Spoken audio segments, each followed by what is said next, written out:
위원장을 이제 맡고 있습니다. 어, 우리 기본소득 전북 네트워크의 정우주 대표님 비롯해서 네트워크 멤버분들께서 오늘 이렇게 저희 강의를 허락해 주셔서 아주 큰 영광으로 생각을 하고 있고요. 또 지금 오늘 여기 참여하고 계시는 우리 이상은 위원장님이 이제 제가 하고 있는 인천대학교 후기산업사회연구소의 이제 연구원으로 이제 저와 함께 하고 계시는데 전주분이세요. 그래서 이제 이 전북에 굉장히 관심이 많으십니다. 그래서 제가 이번에 기본소득 전북 네트워크에 강의를 하게 되었다라고 말씀드렸더니 굉장히 뭐 정말 기뻐하시고요. 이제 전북 지역하고 이제 저희들이 이제 연결 지점을 확보할 수 있게 된 거 아주 기쁘게 생각을 하고 있습니다. 오늘 제가 이제 지역 순환 경제가 무엇인가라고 하는 이제 지역 순환 경제 아카데미 첫 수업인데요. 좀 가볍게 편안하게 그러니까 이제 파워포인트 자료는 아주 뭐 요점만 제가 좀 적시해 두었는데 제가 좀 구두로 이런 뭐 통계라든지 실제 얘기들을 좀 많이 사용해서 수업을 강의를 진행을 하도록 하겠습니다. 일단 제가 강의 자료를 조금 공유하려고 하는데요. 여러분 좀 공유되었는지요? 한번 봐주시겠어요? 사인 좀 주십시오. 잘 보입니다. 아, 그렇습니까? 예, 감사합니다. 자, 지금 슬라이드 쇼를 적용을 했는데 괜찮은지요? 잘 보입니다. 네, 감사합니다. 자, 오늘은 이제 지역 순환 경제가 무엇인지 아주 이제 개념적이고 뭐 좀 기초적인 그런 어떤 얘기들을 좀 해보려고 하고 있고요.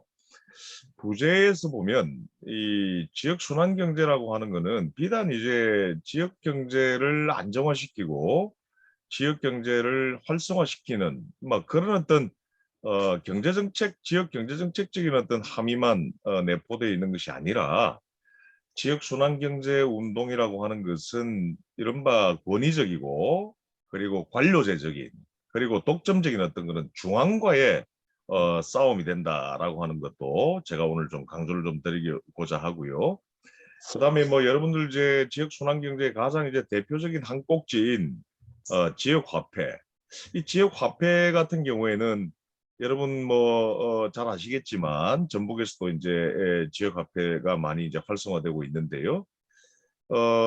이른바 이제 홈플러스, 뭐 이마트, 롯데마트 같은 이런 어떤 대형 유통 자본과의 어떤 싸움이 바로 지역 화폐 운동이에요. 그죠? 왜냐하면 지역 화폐가 활성화되고 난 뒤에 우리나라의 이른바 소규모 이 소매업자하고 대규모 소매업자의 매출 추이를 보면 지역 화폐가 도입된 이 시점을 터닝 포인트로 해가지고 그 매출 증가율이 확 바뀌어 버립니다. 그러니까 소규모 소매업자들의 매출 증가율은 크게 늘어나고 대규모 소매업자 그러니까 뭐 롯데마트, 이마트, 홈플러스 같은 이런 어떤 독점 자본적인 어떤 유통 자본의 대형 마트의 이제 매출 증가율이 확 떨어지거든요. 결과적으로 지역 화폐를 중요한 하나의 어떤 이 요소로 하는 지역 순환 경제는 독점 자본과의 어떤 그 싸움이기도 하다라고 하는 말씀 좀 오늘 좀 강조 좀 드리고자 하고요. 그다음에 이제 이 지역 경제가 파국이 나버린 것이 지역 경제가 굉장히 힘들고 피폐화되고 그리고 핍진되어 버린 이유 중에 하나는 가장 근본적인 요인은 역시 경제의 글로벌화죠. 이게 무슨 말씀인고 하면 제 고향인 부산 같은 경우에는 과거에 신발 회사 뭐 여러분 아시겠지만 프로스펙스라든지 뭐 아식스라든지 나이키라든지 이런 어떤 뭐 세원, 화성 이런 이 기업들이 많아가지고 부산 경기가 참 좋았었어요. 근데 이제 경제가 글로벌화 되면서 부산에 있는 이제 대형 신발 공장들이 다 중국으로, 말레이시아로, 베트남으로 다 가버렸죠. 그러니까 이제 결과적으로 약간 어려운 얘기지만 산업 공동화 현상이 초래되었잖아요. 그렇기 때문에 지역 경제가 피폐화되었습니다. 그래서 그런 어떤 글로벌화로 인해서 피폐화된 지역 경제를 살려내기 위한 운동으로서의 지역순환경제 운동은 결과적으로 글로벌화의 어떤 상처를 치유하는 것임과 동시에 다시는 글로벌화되지 않는 지역경제의 어떤 그런 글로벌화를 막는, 그리고 글로벌화의 어떤 정도를 최소화하는 그런 어떤 운동이라고 하는 점으로 인해서 지역순환경제는 글로벌화에 대한 어떤 대항이기도 하다라고 하는 점을 좀 강조를 좀 드리고자 합니다. 먼저 이제 지역의 양상들을 여러분들과 함께 좀 우리가 살펴봐야 될 텐데요. 여러분 전북 지역 경제 어떻습니까? 전주 그죠? 군산 굉장히 힘들 겁니다. 예. 이게 수도권이라고 하는 제가 있는 인천도 지역 경제는 거의 속된 말로 말이 아니었어요. 지역 경제에서 가장 중요한 것이 이제 시민 소득인데, 그 시민 소득이 이제 지역 안에서 이제 돌고 또 돌아야 되는데, 소비되거나 해야 되는데, 인천시의 시민 소득의 한 53%가 서울로 다 빠져나가고 있었던 사실. 여러분 굉장히 좀 주목을 해주셔야 되고요. 우리 오늘 전하영 선생, 제가 참 경애하는 전하영 선생도 지금 오늘 함께하고 계시는데, 부산 같은 경우에는 약 한 40%의 소득이 이 부산 밖으로 빠져나가고 있고요. 그 다음에 전주 같은 경우에도 한 40%, 40%에서 한 45% 사이에 이 전주 시민 소득이 전주 밖으로 빠져나가고 있습니다. 대구 같은 경우에도 한 40% 조금 넘어가고 있고요. 근데 이제 서울 같은 경우에는 어떠냐? 서울 같은 경우에는 이미 빠져나가기는커녕 약 한 240% 정도의 어떤 그런 외부 소득이 서울로 들어와 있습니다. 이 심각한 불균형이고요. 다시 이제 지역으로 우리가 초점을 맞춰서 본다면, 지역 경제가 가장 힘든 이유가 바로 지역 경제를 떠받들어야 할 여러 동력들이 지역 밖으로 유출되고 있다는, 시민 소득이 지역 안에서 소비되지 않고 지역 밖으로 빠져나가고 있고, 지역에서 축적되어 있는 어떤 예금 자금들, 그러니까 은행 자금들이 지역 밖으로 투용자되고 있는 거예요. 여러분들 경험하신 분들 계시지만, 여러분들 다 그 지역에 여러분 은행에 계좌 다 트고 계시죠? 우리은행, 농협은행, 하나은행과 같은 이른바 일국 차원의 대형 상업금융기관이라 하더라도, 여러분들은 부산 지점, 전북 지점, 인천 지점에서 여러분들은 계좌를 틔워가지고 여러분들의 급여 계좌를 만들어 놓고 계시잖아요. 여러분들은 정말 충실하게 예금을 한단 말입니다. 그런데 여러분들 중에 만약에 신용 등급이 좀 낮다면, 그리고 여러분들 중에 좀 이 담보 능력이 좀 없다면, 그렇게 충실한 어떤 예금자였음에도 불구하고 그 은행으로부터 여러분 대출 신청을 해도 그 은행으로부터 여러분들 문전박대를 당하게 돼 있습니다. 이게 무슨 말씀인가 하면, 지역에서 축적되어 있는 은행의 예금 자금들이 지역 밖으로 투용자돼요. 돈 되는 곳으로만. 그러니까 결국 우리나라 지역 차원에서 얘기하자면 어디로 다 빠져나갈까요? 서울로 빠져나가고 있습니다. 대형은행은 말할 필요도 없고, 신협이라든지 새마을금고 같은 이른바 그 지역의 자금 수요에 보다 민감하게 대응해야 하는 것을 미션으로 하는 이른바 상호금융기관들조차 자신의 어떤 그런 축적된 어떤 예금 자금을 돈이 되는 서울로, 상하이로, 그리고 월스트리트로 흘려보내고 있다는 점. 지역 경제는 힘들 수밖에 없습니다. 심각합니다. 지금. 서울을 제외한 지역 경제가 모두 저는 핍진되어 있다, 이렇게 말씀을 드릴 수가 있겠고요. 자, 이 지역 경제가 이렇게 힘드니까 여러 지역 이 지자체가 이른바 이제 대기업을 유치하면은 지역 경제를 살릴 수 있다라고 하는 이른바 대기업 유치 만능론에 빠져 있습니다. 최근에 전주 같은 경우에는 김성수 시장 그 취임 이후에는 조금 이제 지역 경제 운영 기조가 좀 많이 달라졌는데요.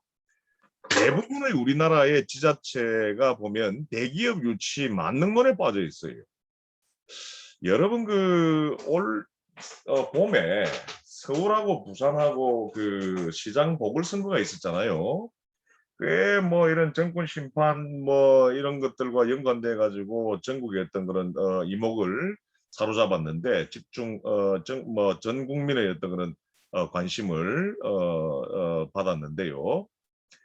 그때 여러분 어떠셨어요? 서울시장 나오는 사람들, 그 부산시장 나오는 사람들, 뭐 민주당이건 한나라 저 국힘당이건 뭐 그냥 서로 지지 않으려고 뭐 어떤 공약을 내놓았어요.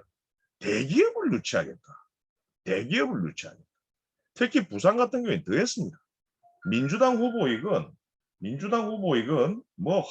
국힘당 후보이건 할 것 없이 다 뭐 대기업을 넣어 뭐 부산 해운대 뭐 옆에 있는 기장에 유치하겠다. 대기업의 뭐 분공장을 유치하겠다. 대기업의 R&D 센터를 유치하겠다 등등. 이게 또 시민들은 그런 어떤 이 담론의 어떤 홍수 속에서 대기업이 유치돼야만이 지역 경제가 잘 돌아가는 줄 알고 있는 거예요.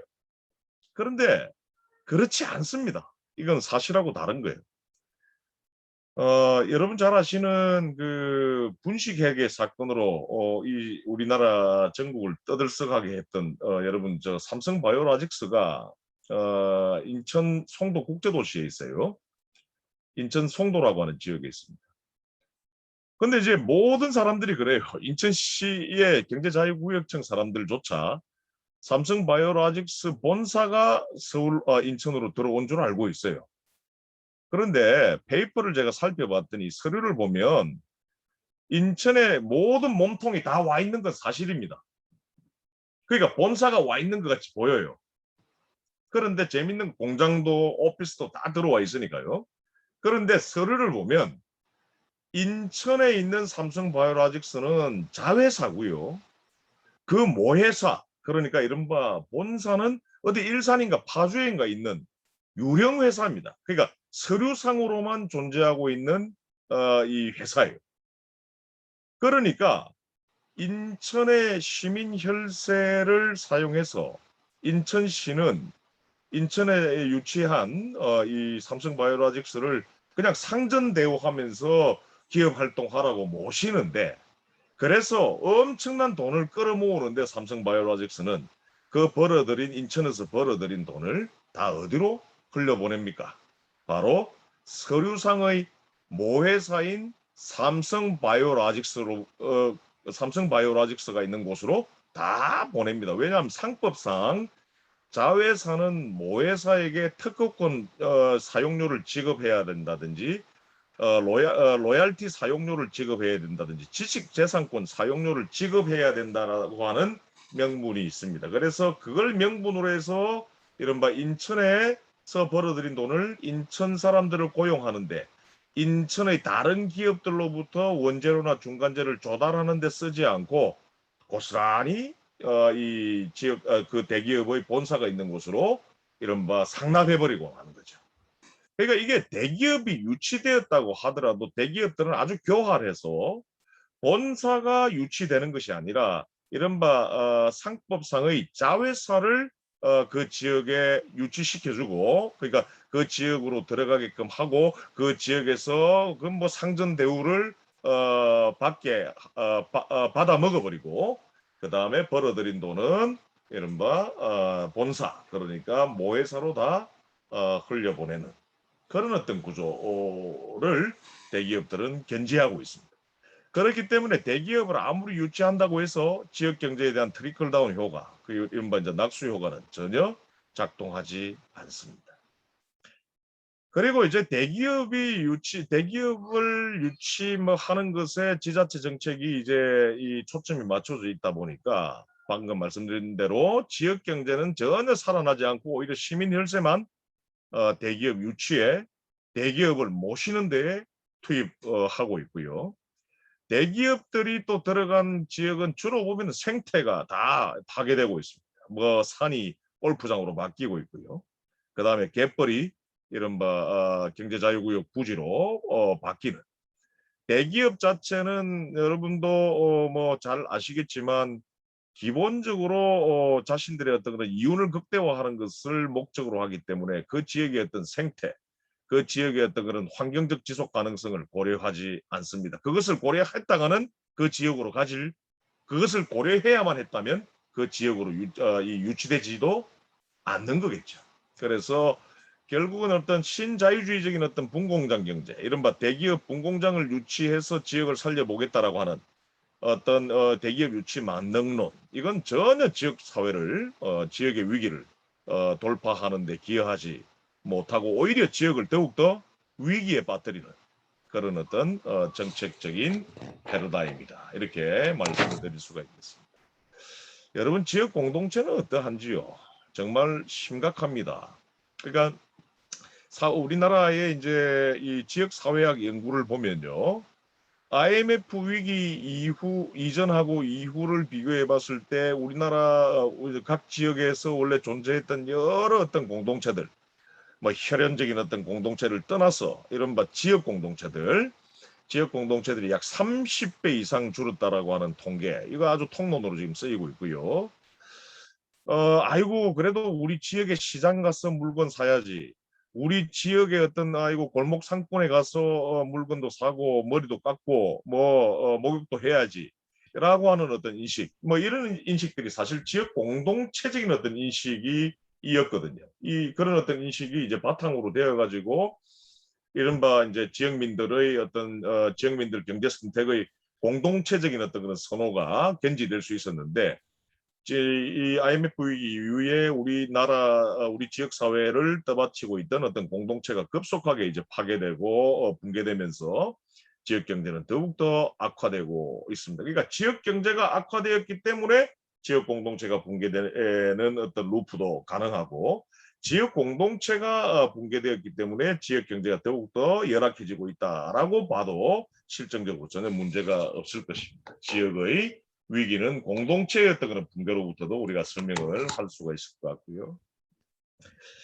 여러분, 지역 환경과 생태는 어떻습니까? 아까 제가 말씀드렸듯이 지자체가 빠져 있는 매우 이 심각한 동굴의 우상이, 대기업을 유치하면 된다라고, 대기업을 유치하면 지역 경제 살릴 수 있다라고 하는 이른바 허상과 또 하나의 허상이 있어요. 대규모 토목공사를 하면 지역 경제가 살아난다라고 하는 허상에 빠져 있습니다. 우리나라 지자체 대부분의 지자체가요.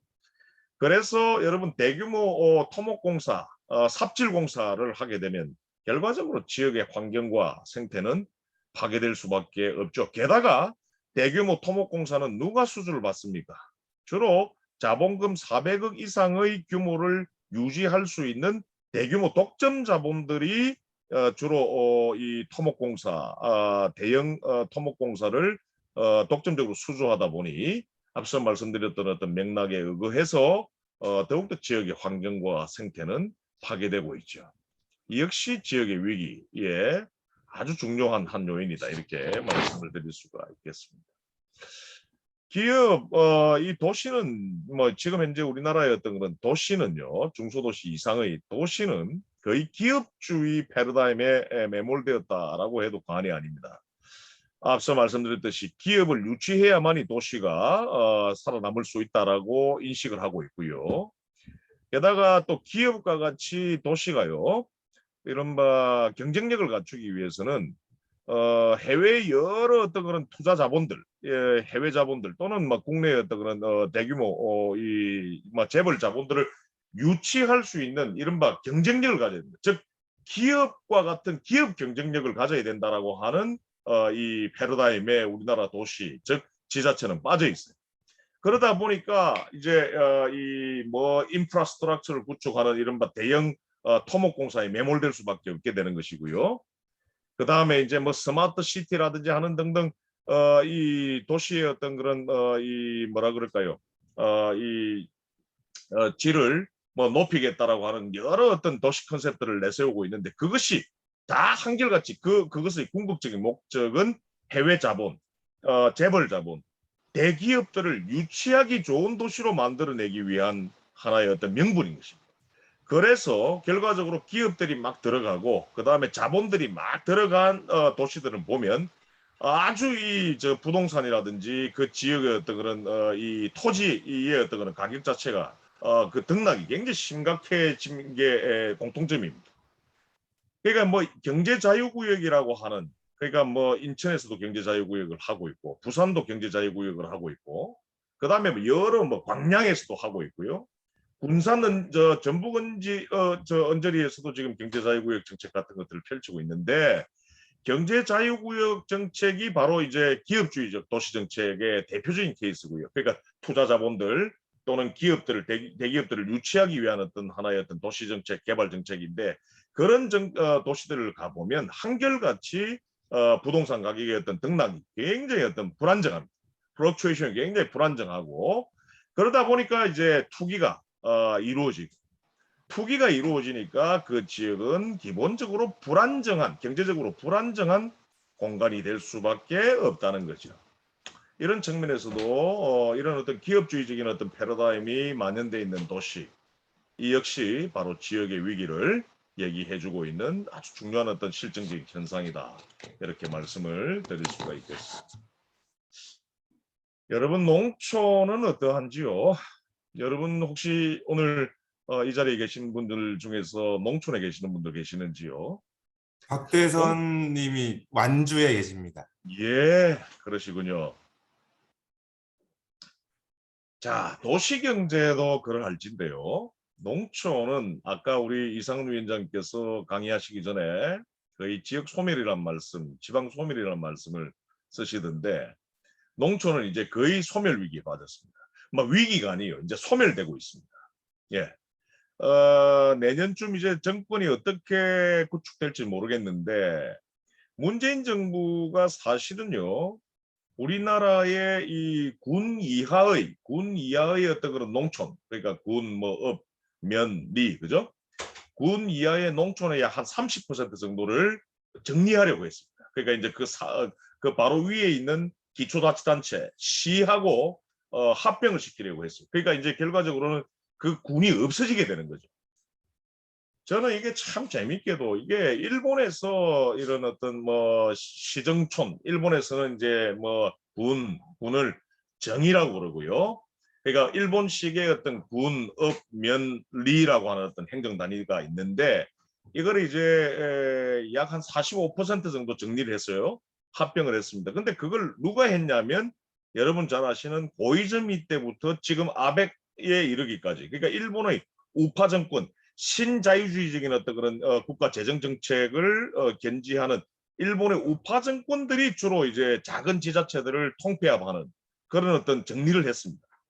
그런데 지금은 아직까지 제도화되지 않았고 정책화되지는 않았지만, 문재인 정부 산하의 행정자치부가 우리나라 지역의 이 인구가 급감하고 그 다음에 이제 농가 소득이 악화되어 있는 지역의 약 30%를 합병하고 이른바 정리하려고 했어요. 그러니까 소멸을 시키려고 했던 거예요. 저는 이게 참 이 아이러니컬해요. 이게 뭐 리버럴한 정부라고 저는 생각을 했는데, 일본의 어떤 우파 신자유주의 정권들이 했던 어떤 이 지방 개혁들, 지방 정책들을 그대로 고수하는 걸 보고 저는 굉장히 좀 역설적이라고 저는 생각을 하는데요. Anyway, 아무튼 그만큼 이제 소멸 위기에 빠져 있는 농촌인데요. 그 왜 소멸 위기에 빠졌다라고 우리가 봐야 하느냐면, 농촌 인구가 급감을 하고 있습니다. 급감. 네, 완주 계시는 선생님께서 잘 아시겠지만 농촌 인구가 급감을 하고 있어요.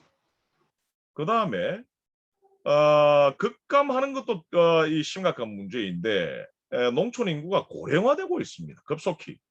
이 농촌 인구의 급속한 고령화는 일본의 2.5배의 속도가 빠르답니다. 그 다음에 농가 소득은요, 도시 근로자 소득의 3분의 1채 되질 않습니다. 농가를 유지할 수가 없는 거예요. 그죠?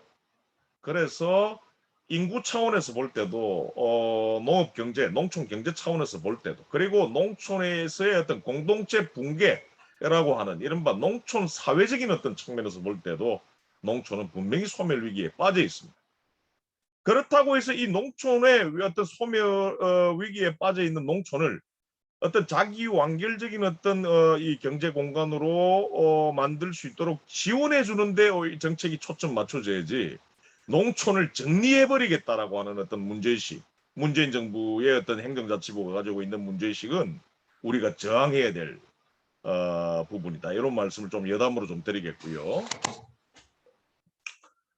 여러분 전주 그리고 뭐 전하영 선생이 있는 이저 부산 김중광 쌤이 계시는 이제 마산 지금 이제 창원이죠. 마산 창원.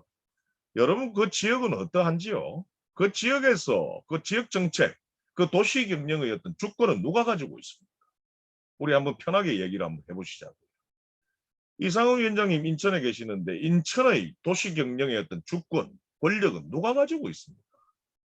인천은 오늘 뭐 좀 적나라하게 얘기를 좀 드리는데요. 인천 같은 경우에는 무슨 세월문화재단이라고 하는 뭐 황해 문화 같은 뭐 학술적인 어떤 잡지 같은 것들을 펼쳐내고 해서 굉장히 좀 지적이고 이미지가 좋은 그런 어떤 뭐 재단으로 사실은 여겼었는데 그 세월문화재단에서 매번 한 달에 한 번씩 아침에 뭐 세월 뭐 아침 대화인가 그런 거를 해서 인천 지역의 유지들, 인천 지역의 권력자들, 정치하는 사람들, 뭐 시장부터 해서 관료들, 정치하는 사람들, 뭐 기업가들, 뭐 심지어는 뭐 시민운동가들까지 다 모아가지고 담론을 발신합니다. 딱 이렇게 명사를 초청을 해가지고 명사 강연을 하는데 그게 결국은 뭐냐면 그 명사 강연의 내용대로 도시가 경영되더라고. 이 무슨 말씀인고 하면 세월문화재단이라고 하는 어떤 이 지적인 어떤 집단의 모습을 하고 있는 정치적 경제적 이해관계를 이 목적으로 하는 집단이 인천이라고 하는 어떤 그런 이 지역의 도시 경영과 지역 정책의 이른바 패권을 장악합니다. 여러분들이 살고 계시는 도시는 어떻습니까? 그 지역의 어떤 그런 특히 개발 정책들, 그죠? 뭐 부동산 정책들, 아까 말씀드렸던 대규모 토목공사와 같은 이런 어떤 대규모 개발 정책, 이거 다 누가 좌지우지하는지 여러분 알고 계시는지요?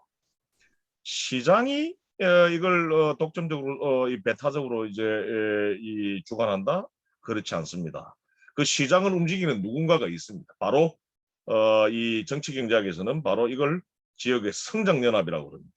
성장연합이라고 그러는데 이들 소수의 이들 이 정치적 이해관계와 경제적 이해관계를 추구하는 이들 지역 성장연합들이 지역의 모든 어떤 도시 경영과 그 기조마저 장악을 하고 있습니다. 시민들이 이 도시 경영에 관여할 수 있는 여지는 점점 줄고 있습니다. 바로 지역 민주주의가 후퇴되고 있다는 거죠. 지역 민주주의가 후퇴되고 있다라고 하는 점도 바로 정치적 차원에서의 지역의 위기를 보여주고 있는 매우 저는 중요한 팩트가 아닌가 생각을 하고 있습니다. 여러분들 살고 계시는 지역사회의 담론들은 어떠한지요? 여러분들의 어떤 지역사회에서 활동하고 있는 정치 그룹들, 그 다음에 어떤 시민운동 그룹들의 문제의식 어떠한지요? 자, 이 슬라이드를 제가 좀 설명하기 전에 제가 독일 브레멘에서 이제 1년간 체제할 때의 경험을 좀 말씀을 좀 드리겠는데요. 당시 제가 학부 때 독일 브레멘 대학에 교환학생으로 갔었습니다. 1년. 그때 제가 이제 교환학생을 1년 하면서 제가 재학하고 있는 대학에 제출해야 될 레포트가 독일 사회민주당에 관한 연구였습니다.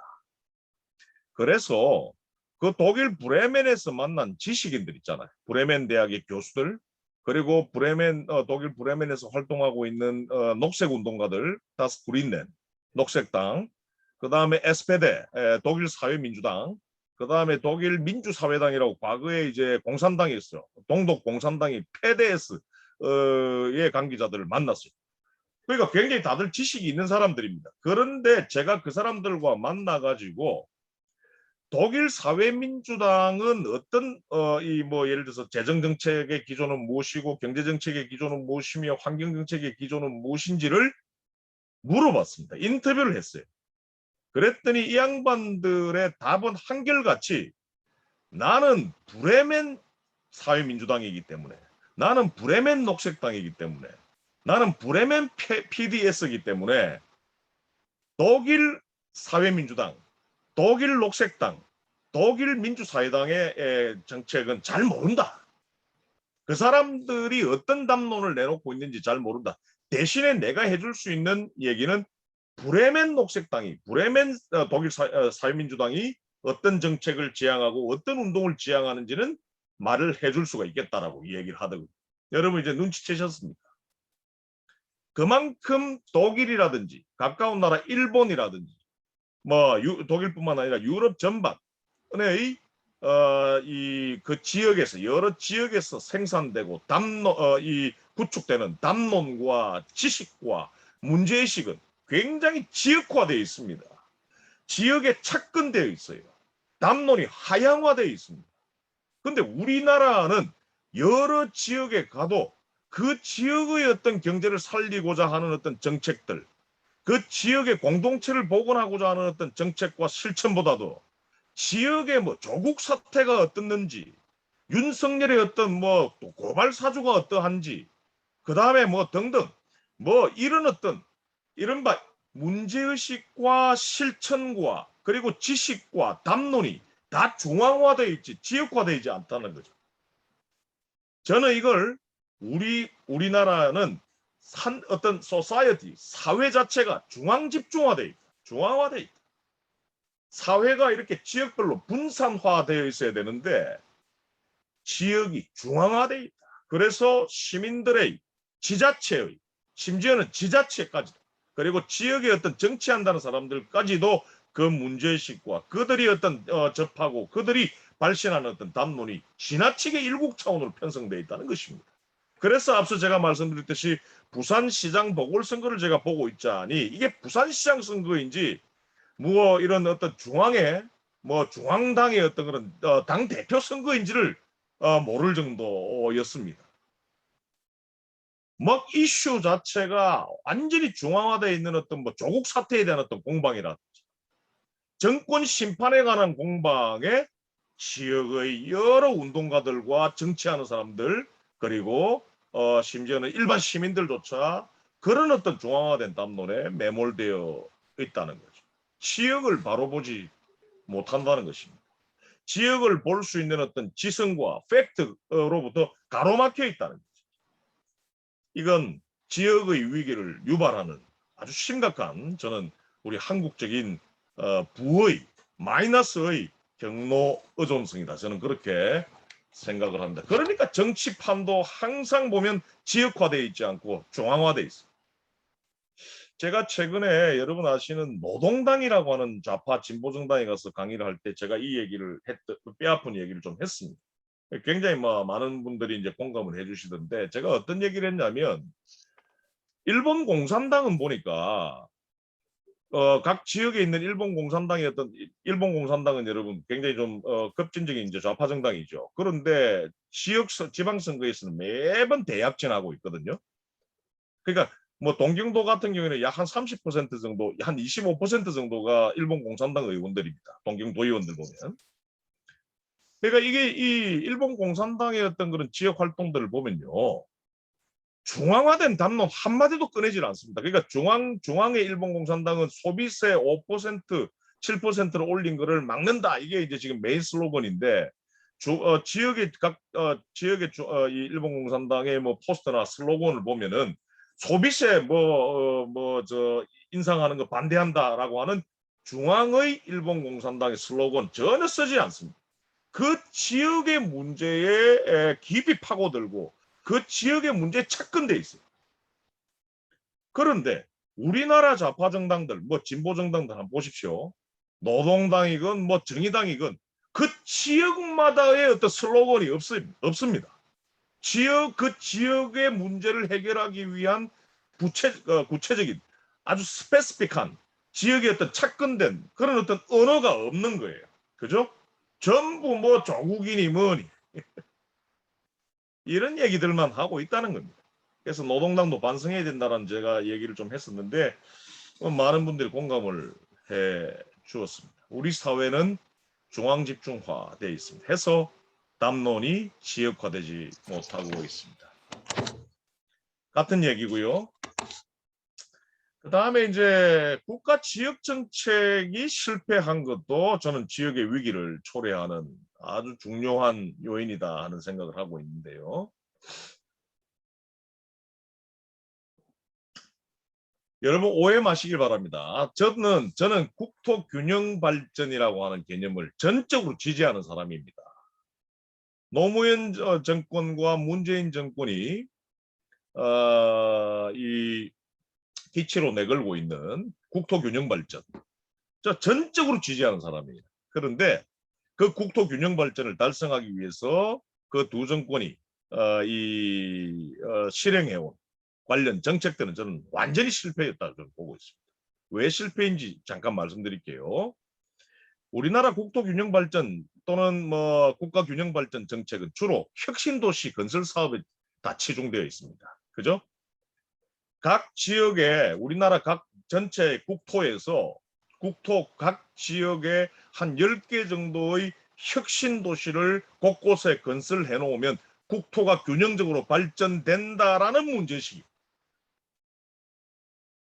여러분 전북 분들 정말 체감하고 계시라고 저는 보는데요. 전북 충남 쪽 분들 완전히 체감하고 계시라고 저는 보는데 여러분 혁신 도시의 가장 대표적인 도시 어디입니까?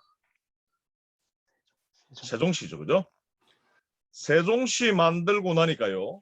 그 바로 옆에 있던 인근 도시 공주가 인구 한 25만까지 가던 공주가 지금 10만 채 되질 않습니다.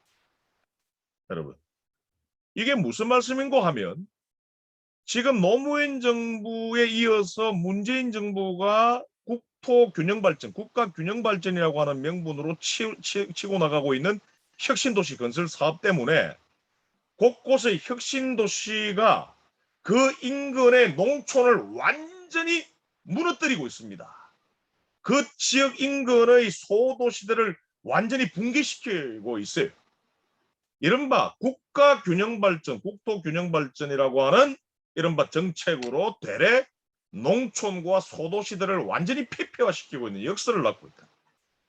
우리나라 지역의 위기를 초래하고 있는 중요한 요인 중 또 하나가 바로 국가 지역정책, 국토균형발전 정책이 있다. 아주 역설적인 이 인과관계인데요.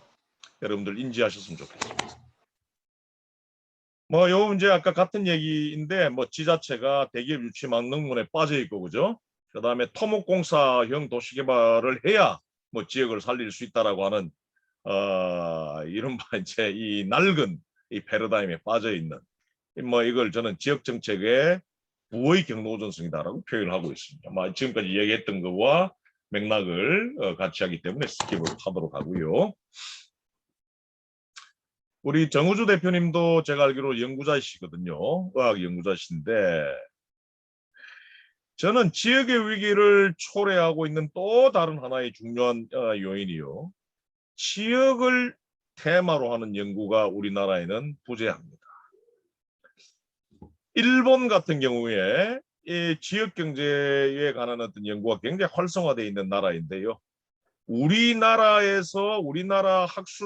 한국연구재단에서 집계된 통계들을 볼 때 우리나라의 통계들을 근거로 해서 우리나라에서 생산되는 지역경제 관련 연구와 일본에서 생산되는 지역경제 관련 연구 사이의 격차는 3만 배 차이가 납니다. 3만 배. 일본의 지역경제 관련 연구가 3만 배 많다는 거예요. 우리나라에서 지역 공동체와 관련된 연구가 생산되는 것과 일본에서 생산되는 지역 공동체 관련 지역 공동체 관련 연구를 비교해 보면 약 3만 8천 배 정도 차이가 납니다. 여러분 3만 배. 엽기적인 어떤 통계죠. 이게 전문적인 어떤 학술 연구는 주로 중앙으로 집중되고 있고요. 서울로 집중되고 있고요. 어떤 일국 차원의 어떤 그런 문제와 사상에 대한 연구, 집중되어 있지. 지역 차원, 전주 지역 차원, 전주 지역에 대한 어떤 연구, 전북 지역에 대한 연구, 부산 지역에 대한 연구, 전남 지역에 대한 연구, 이런 어떤 연구가 굉장히 적게 거의 척박한 상황이다. 바로 이와 같은 지역에 착목된 연구가 이 부재하는 것도 저는 지역의 위기를 초래하는 중요한 요인이다. 저는 보고 있고요. 지역의 연구가 없다 보니 지역에 주목하고 있는 지역에 착목한 이른바 실천, 시민 실천, 정치적인 어떤 실천도 실종될 수밖에 없죠. 이 역시 아까 제가 말씀드렸던 담론의 이른바 중앙집중화와 맥락을 같이 하는 것이다. 이렇게 보고 있습니다.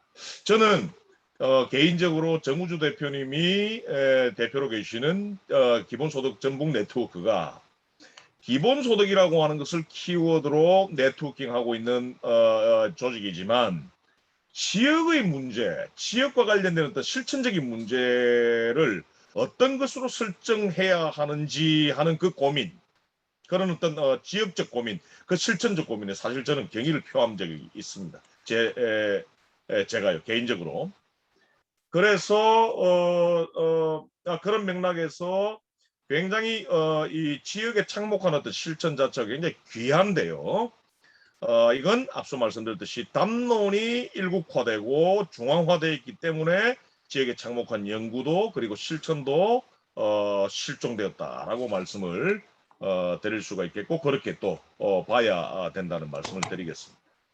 자, 그렇다면 이제 어떤 대안, 그러니까 이런 어떤 지역의 위기를 우리가 살펴봤는데요.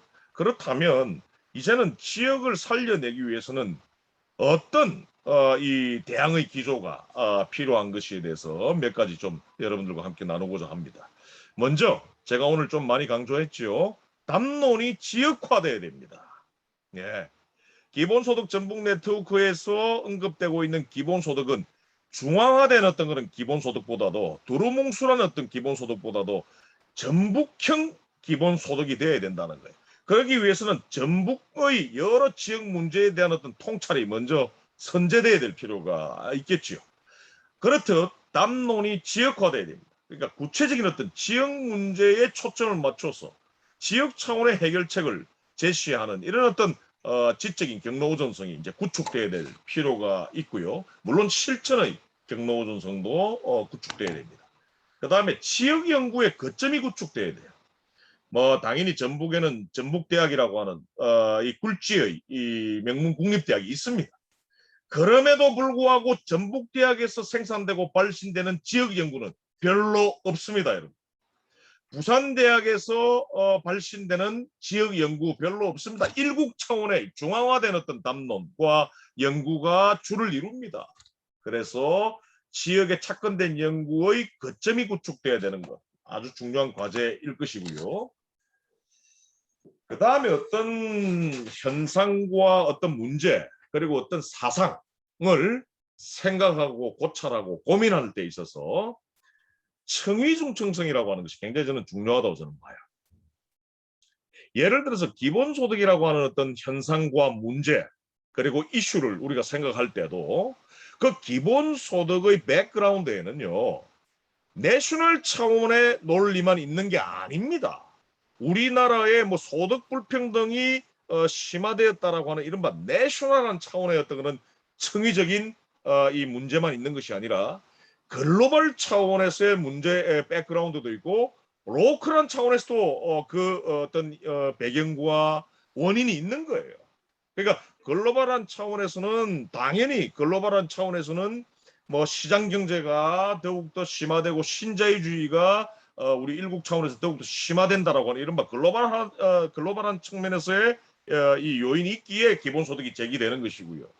내셔널은 제가 뭐 방금 말씀드렸기 때문에 생략을 해도 되고요.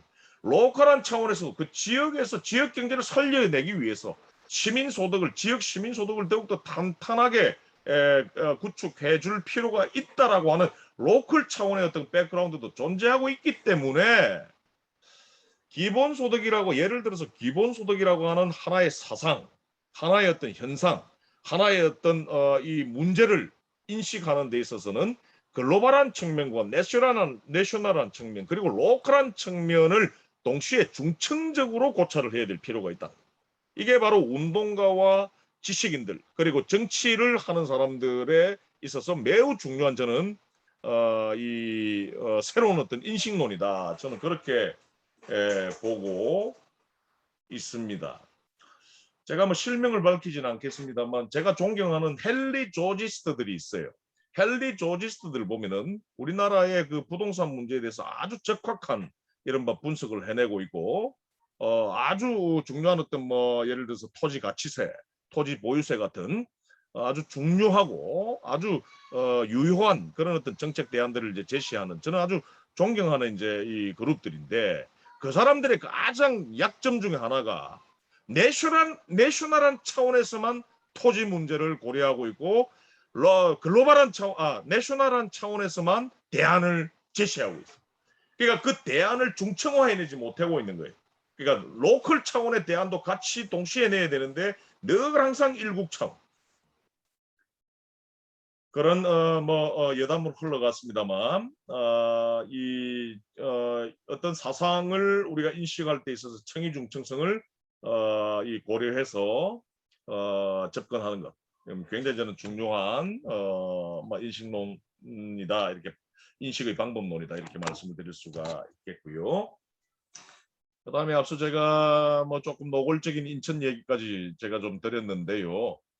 지역은 주로 성장연합이 거의 독점하고 있습니다. 천혜의 아까 우리 정우주 대표님께서 말씀하셨던 공유부를 지역사회에 있는 천혜의 공유부 뭐 레위기라고 하는 성경 챕터에서 보면 토지는 하나님의 것이라고 그러죠. 이건 말씀 무슨 말이냐면 토지 자체가 이른바 어떤 누군가에 의해서 배타적으로 사유화될 수 없다는 것을 보여주는 센텐스인데 토지라든지 대기 또는 뭐 여러 가지 어떤 뭐 물, 그죠? 그 다음에 뭐 이런 어떤 갯벌, 산, 그 다음 심지어는 어떤 그 도시의 어떤 여러 가지 지식들, 시민들이 같이 공동으로 구축한 지식 등등 도시의 공유부에서 도시의 어떤 공공적 인프라스트럭처까지 토지까지 모든 것들을 누가 독점하냐면 지역 성장연합들이 독점합니다. 그 지역 성장연합 이면에는 독점 자본이 있습니다.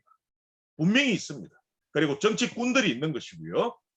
그래서 이런 어떤 지자체와 지자체 및 정치그룹 그리고 지역 성장연합 그다음에 독점 자본 간의 이른바 구축되는 어떤 철의 삼각형 즉 지역 성장연합을 타파할 수 있는 깨어있는 청위중층성을 강조해서 사상을 보는 지역을 담론을 지역화하는 지역 민주주의에 민감한 그런 어떤 시민들이 지역 발전을 주도할 수 있는 이른바 헤게모니 그룹을 구축을 해야 될 필요가 있습니다. 여러 가지 방법론은 있습니다.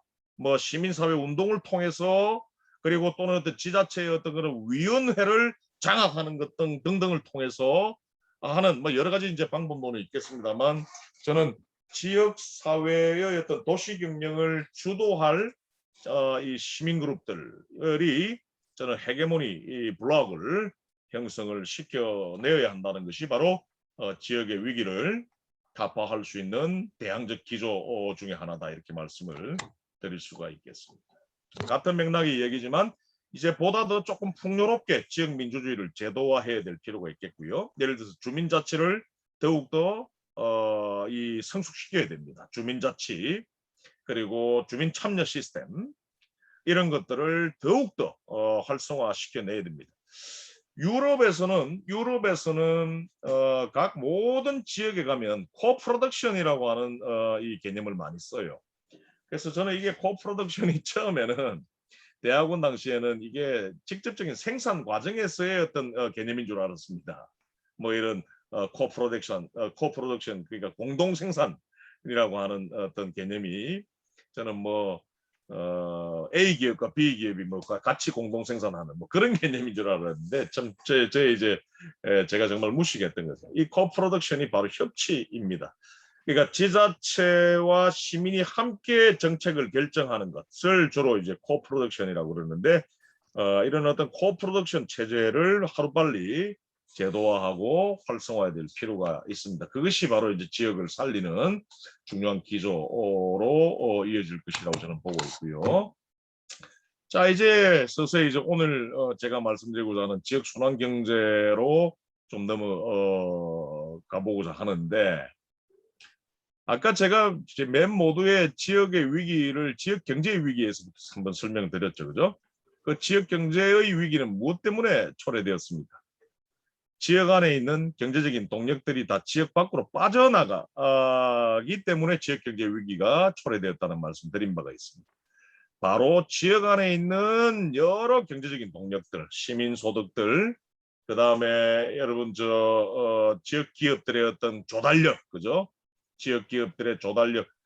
우리 정우주 대표님도 잘 아시겠지만 전북대 병원 같은 경우에는 얼마나 큰 앵커 기관입니까? 그 지역 전주 지역에 있는 가장 큰 앵커 기관이죠. 그 앵커 기관이 소유하고 있는 조달력은 엄청납니다, 여러분, 그죠? 엄청납니다. 액수는 제가 잘 모르지만 엄청납니다. 뭐 의료기기에 대한 어떤 조달, 심지어는 약품에 대한 조달, 그죠? 병원 뭐 시트, 병상의 어떤 뭐 이 침대, 뭐 이불, 이런 시트 같은 거, 이런 것들을 세탁하는 어떤 수요들, 이런 수요들이 엄청난데, 이런 어떤 지역의 시민 소득과 지역의 어떤 여러 어떤 민간 기업과 앵커 기관들의 어떤 조달력, 이 지역 안에서 돌고 돌 수 있게끔 하는, 그리고 지역에서 축적되어 있는 은행 자금이 지역 안에서 투용자 될 수 있게끔 하는, 바로 이것이 지역 순환 경제인 것입니다. 그래서 제가 이거를 처음에 지역 순환형 경제라고 제일 처음에 번역을 했었는데, 최근에는 제가 이제 이걸 지역 순환 경제로 한 2년 전부터 약간 터미널리지를, 용어법을 좀 바꿔가지고 이제 사용하기 시작을 하고 있는데요. 다시 한번 정리를 드리자면, 지역 안에 있는 경제의 동력들, 시민소득, 그리고 기업과 앵커기관 등이 보유하고 있는, 뭐 지자체 등이 보유하고 있는 조달력 또는 자산, 그 다음에 기업들이 가지고 있는 조달력, 이런 것들, 그 다음에 지역 안에 축적되어 있는 어떤 금융 자본이 지역 안에서 돌고 돌 수 있게끔 하는 경제, 그리고 그 경제의 전 프로세스를 지역 주민들이, 지역 시민들이 기획하고 통제하고 모니터링하는 경제, 바로 이것이 지역 순환 경제입니다. 그래서 그런 어떤 지역 순환 경제를 통해서 지역 경제의 어떤 자기 완결적 안정화를 꾀할 뿐만 아니라 지역의 분권과, 그리고 지역의 어떤 이 민주주의와, 그리고 중앙으로부터의 어떤 그런 자율성을 담보해 나가는 운동, 이것이 바로 지역 순환 경제 운동이다, 이렇게 말씀을 드릴 수가 있겠습니다. 지역 순환 경제와 관련해서 또 중요한 기조가 있어요. 이게 바로 지역 내 공적 기관들, 앞서 방금 말씀드렸던 앵커 기관들, 공적 기관들이 소유하고 있는 조달력, 그죠?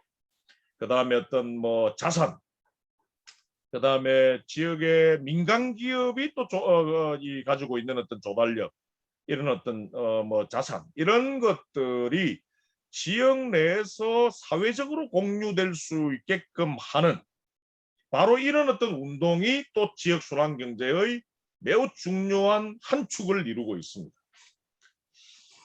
이 슬라이드의 어떤 내용과 관련해서 가장 대표적인 사례가 일본과 미국, 그리고 영국인데요. 미국 같은 경우에는 지역의 민간 기업들의 조달력이 지역의 사업체들에게, 여타 사업체들에게 민주적으로 소유될 수 있게끔 로컬 콘텐츠 법이라고 하는 주 단위, 주 차원의 법을 채택하고 있는 이 지자체가 약 절반 이상입니다. 이게 어떤 법이냐 하면, 지역에 있는, 지역에서 예를 들어서 뭐 전주 덕진 지역에서 사업체를 사업을 하고 있는 볼펜 공장이 있다고 하십시다.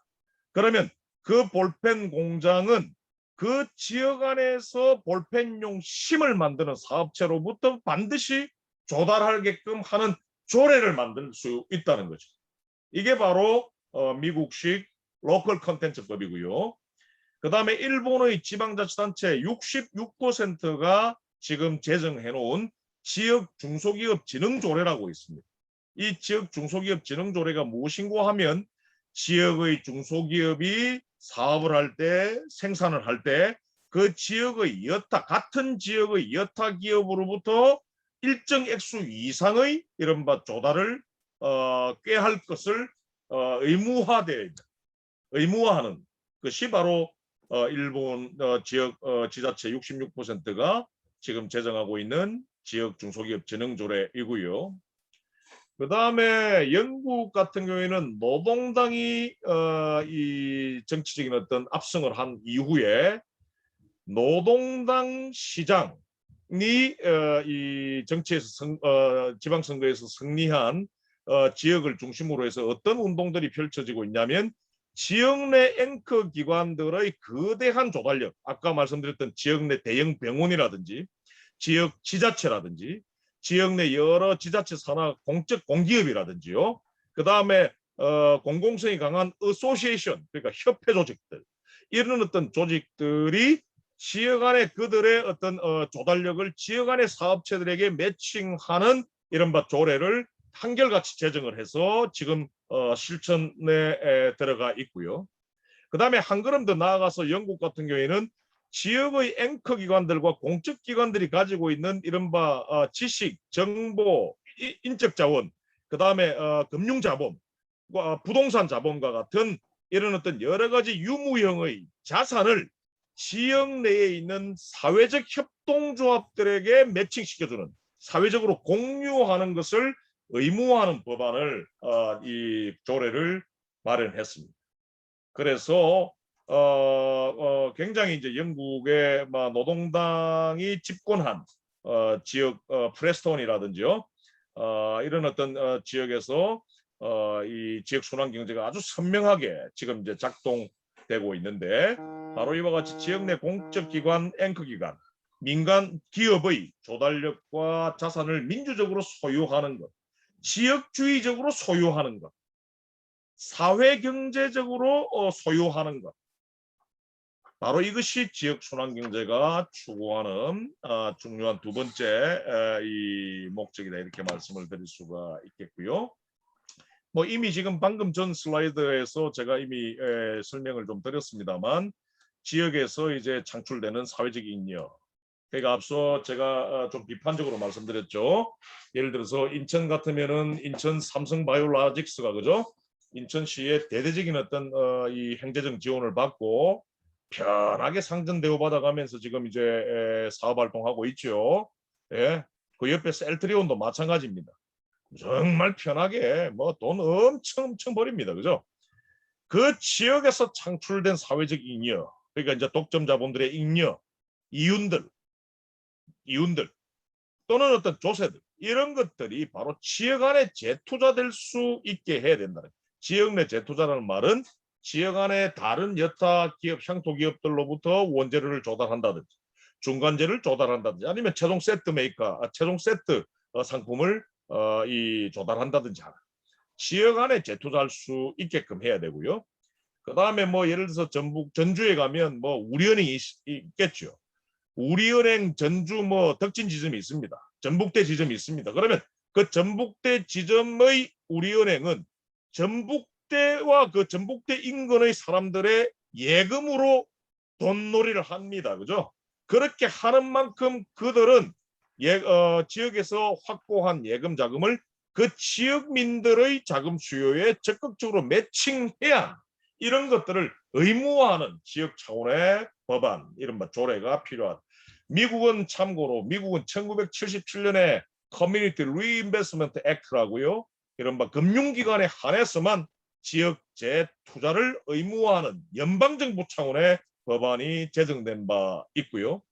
부산 같은 경우에는 올 초에 지역의 금융자본뿐만 아니라 지역의 대형 유통자본, 지역의 대형 산업자본들조차 그 지역에서 벌어들인 잉여를 그 지역 안에 재투자할 것을 의무화하는 이른바 부산형 지역 재투자 조례를 마련한 바가 있습니다. 뭐 물론 제 문제의식을 계기로 해서 제 담론을 이제 계기로 해서 이제 부산에서도 일부 문제의식이 있는 지방 의원들이 이를 법제화한 것입니다. 자, 이런 어떤 지역 재투자를 법적으로 이른바 지역 차원에서는 조례 차원에서 의무화하는 운동, 이 역시 바로 지역 순환 경제 운동이다 이렇게 말씀을 드릴 수가 있겠고요. 그 다음에 주민민주주의, 그러니까 앞서 말씀드렸던 코어 프로덕션이죠. 코어 프로덕션, 그리고 지역 성장 연합을 타파하는, 지역 성장 연합에 대항하는 어떤 시민블록이 이른바 지역 경제 또는 도시 경영의 어떤 한가운데 설 수 있도록 하는 이 운동들, 이른바 주민민주주의 운동 역시 지역 순환 경제의 중요한 한 축을 이루는 요소다 이렇게 말씀을 드릴 수가 있겠고요. 지역 순환 경제 운동은 1970년대 일본에서 제일 먼저 나왔습니다. 일본의 개혁적, 진보적, 그리고 급진적 이 지식인들과 그리고 정치 운동가, 지역 정치 운동가, 그리고 지역 운동가들이 함께 연대를 해서 이른바 일본에서는 지역 내발적 발전 운동이라고 표현을 하는데, 그걸 우리가 풀어서 말씀드리자면 지역 순환 경제 운동인데요. 일본의 지역 순환 경제 운동이 활성화되었던 그 배경, 1970년대에 대두된 그 배경에 가장 중요한 요인으로 무엇이 자리 잡고 있냐면 바로 이타이타이병, 미나마타병 같은 이른바 공해병입니다. 그러니까 대규모 독점자 이 관료화되고 패권적인 어떤 일본의 국토성, 이른바 중앙정부가 주도하는 지역 개발 정책, 각 지역의 국토 개발 정책, 그 지역 정책에 항상 세트가 되어 참여했던 사람들이 바로 미쓰비시, 스미토모와 같은 NEC와 같은 일본의 독점 자본들이에요.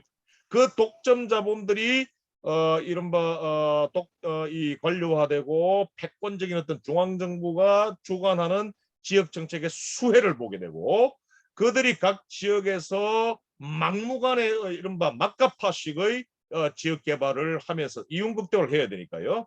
이른바 나타났던 병들이 이 병리 현상들이 바로 1970년대의 여러분들 유명한 이른바 환경병들입니다. 공해병이라고도 이야기를 하죠. 그래서 결국은 그 생태 문제, 그러니까 지역의 어떤 이 공해 문제, 그리고 지역의 여러 하천 오염의 문제, 해수 오염의 문제, 땅이 골프장으로 바뀌는 문제, 그 다음에 갯벌이 이 공업용 부지로 바뀌는 문제, 이런 것들과 직면해 있던 일본의 진보적인 시민들, 지식인들이 바로 생태적인 어떤 그런 문제를 계기로 해서 지역 순환 경제 운동을 펼치기 시작했는데, 그렇기 때문에야말로 지역 순환 경제 운동은 지역 차원의 경제 운동으로서만 인식되어서는 안 되고, 지역 차원의 생태 운동 차원에서 인식되어야 하고, 지역 차원에서 복지와 문화 운동의 차원에서도 지역 순환 경제는 인식되어야 됩니다. 왜냐하면 앞서 말씀드렸던 지역 내 재투자, 그러니까 지역에서 창출되는 지역 내 잉여가 지역의 생태에 투입되고, 지역 내 문화에 투입되고, 지역 내 복지에 투입되는 것을 지역 순환 경제는 매우 중요한 꼭지로 인식하고 있기 때문인 것입니다. 자, 이제 조금 구체적으로 좀 말씀을 드리겠습니다. 지역 순환 경제에 좀 보다 더 가장 하향화된 정책 요소들 또는 시민 실천적 요소들은 어떤 것들이 있는지, 그리고 지역 경제를 지역 순환 경제론적인 어떤 관점에서 살려내기 위해서는 어떠한 시민 실천과 정책이 더욱더 활성화되고 강화되어야 되는지 한번 살펴봐야 되겠는데요. 역시 여러분 너무너무 잘 아시는 지역 화폐는 보다 더 활성화돼야 됩니다. 그런데 우리나라의 지역 화폐는요, 이게 지역 경제 활성화형 지역 화폐입니다. 그죠? 그러니까 지역 화폐의 어떤 그런 운용 목적이 지역 경제 활성화, 골목 경제 활성화, 소상공인 어떤 지원, 이런 것들을 골자로 하고 있어요. 그런데 지역화폐의 아이디얼 타입은요, 지역화폐가 지역경제 활성화형이기도 하지만 지역경제 활성화를 목적으로 하는 것이기도 하지만 지역 내 사람들과 사람들 사이의 언어로 작용하, 이른바 소통을 활성화하고 같은 이념적 문제의식을 가지고 있는 사람들끼리의 공동체를 활성화하는, 그러니까 지역 내 시민들 간의 어떤 소통과 상호 신뢰 그리고 호혜를 담보할 수 있게 해주는 장치가 바로 지역화폐입니다. 그러니까 예를 들어서 이거죠. 여러분 지금 전북 지역에서도 활용되고 있는 지역화폐는 바로 여러분들 뭐 지역화폐로 충전해서 그죠? 뭐 소상공인들이 가서 그 지역화폐를 지역사랑 상품권을 사용하고 그 사용해서 지역 경제에 기여하는, 그게 바로 이제 우리나라에서 통용되고 있는 지역화폐의 답니다. 그게 답니다. 그런데 예를 들어서 이거예요. 우리 이상은 위원장님이 예를 들어서 피아노를 잘 친다. 그런데 우리 전하영 선생님이 맞벌이를 하는데 자녀에게 피아노 교육을 시키고 싶다. 그런데 학원은 보는 게 싫다. 뭐 그런 수요가 있다고 하십시다. 그러면 이상은 위원장님은 피아노를 누군가에 가르치고 싶은 마음이 있어요. 그러면 이상은 위원장님과 전하영 선생님 사이에 이른바 수요와 공급자 사이가 수요와 공급이 서로 매칭이 되는 거죠, 그죠? 그걸 바로 이어주는 것이 지역화폐인 겁니다. 그러니까 이상은 위원장님이 피아노로 어떤 그 전하영 선생님 아기를 가르쳤다. 그러면 예를 들어서 뭐 한 달에 한 30시간을 가르쳤다. 그럼 30시간어치의 지역화폐를 손에 넣는 거예요. 또는 뭐 대차대조표에 기록을 한다든지 통장식이 대차대조표에 기록을 해 놓습니다. 그 다음에 이제 전하영 선생님이 예를 들어서 예를 들어서 케이크를 잘 만든다. 그러면 이상우 위원장님 케이크가 필요할 때 전하영 선생님의 케이크 만들기, 케이크 메이킹의 서비스를 또 그 지역화폐를 활용해서 시간화폐겠죠. 시간화폐를 활용해서 전하영 선생님의 서비스를 받게 되는 거죠. 바로 그와 같은 시장에서는 공급되지 않는 리소스, 시장에서는 거래되거나 교환되지 않는 이른바 사회 서비스를 서로 필요한 사람들에게 매개해주는 역할을 하는 것이 아이디얼 타입으로서의 지역화폐입니다. 그래서 지역화폐는 단순히 지역 경제를 활성화하고 골목 상권을 회복시켜주고 지역의 소상공인들을 지원하는 정책으로서의 어떤 기능을 발휘할 뿐만 아니라 이른바 지역의 공동체를 복원하는 이른바 서비스를 매개로 서비스 교환을 매개로 해서 지역 시민들 간의 어떤 서로의 필요를 알게 하는, 해서 소통하게 하는, 해서 서로 신뢰하고 호혜할 수 있게끔 하는 그런 어떤 지역 공동체를 구축하는 이른바 기능을 가진 지역화폐로 저는 업그레이드 되어야만이 지역화폐의 어떤 이 기능도 극대화할 뿐만 아니라 지역 순환 경제, 이른바 아이디얼 타입으로서의 지역 순환 경제를 실현해 낼 수가 있다고 보고요.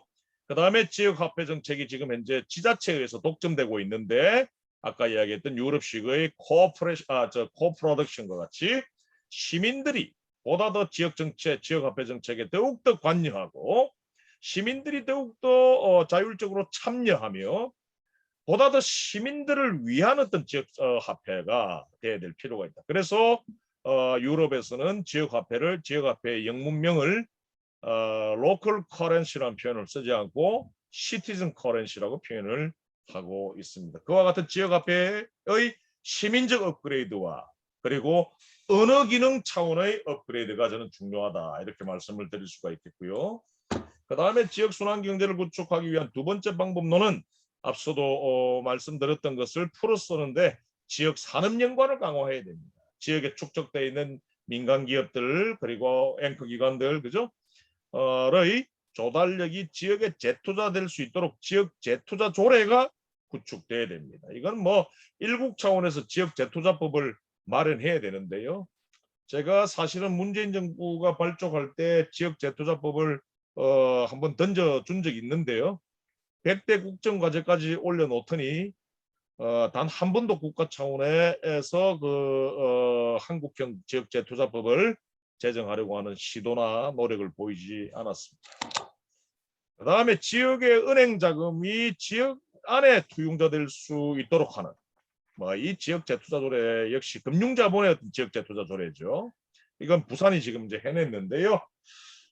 그리고 전남 순천도 지금 이제 아직 조례로 제정되진 않았지만 이걸 조례로 치고 나가고자 하는 어떤 운동들을 시민적인 어떤 기획들을 지금 하고 있는 상황이고요. 그다음에 이제 지역의 어떤 산업 연관에 기여하고, 그러니까 지역의 어떤 기업들로부터 원재료나 중간재를 의식적으로 이렇게 조달하고, 또는 지역의 사회 문제를 해결하는 어떤 아주 사회성이 강하고 공공성이 강한 어떤 협동조합에 주로 집중적으로 발주해주는 그런 어떤 기업들, 그런 어떤 이 모기업들, 그러니까 발주기업들에 대해서 보다 더 집중적으로 투용자 해줄 수 있는 지자체가 100% 출자해서 만드는 지역 공공은행 같은, 그리고 투용자 과정 전 과정은 시민이 통제하는 그런 어떤 아주 시민주의적인 어떤 지역 공공은행 같은 것들을 현재 지금 미국에서도 아주 적극적으로 만들어지고 있고, 저도 이전부터 이걸 강조해 왔는데, 지역 공공은행, 아주 시민주의적인 어떤 지역 공공은행이 지역 순환 경제의 어떤 실천 또는 정책을 구성하는 아주 중요한 축 중에 하나다, 이렇게 말씀을 드릴 수가 있겠고요. 마지막으로 이제 커뮤니티 웰스 빌딩이라고 하는 개념을 소개하고자 하는데, 이건 우리 이상은 위원장께서도 이걸 전문적으로 연구를 하고 계시는데,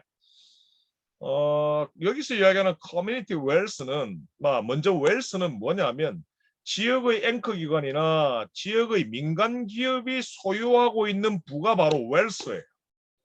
그러니까 조달력, 그 다음에 그들이 가지고 있는 유무형의 자산, 그죠?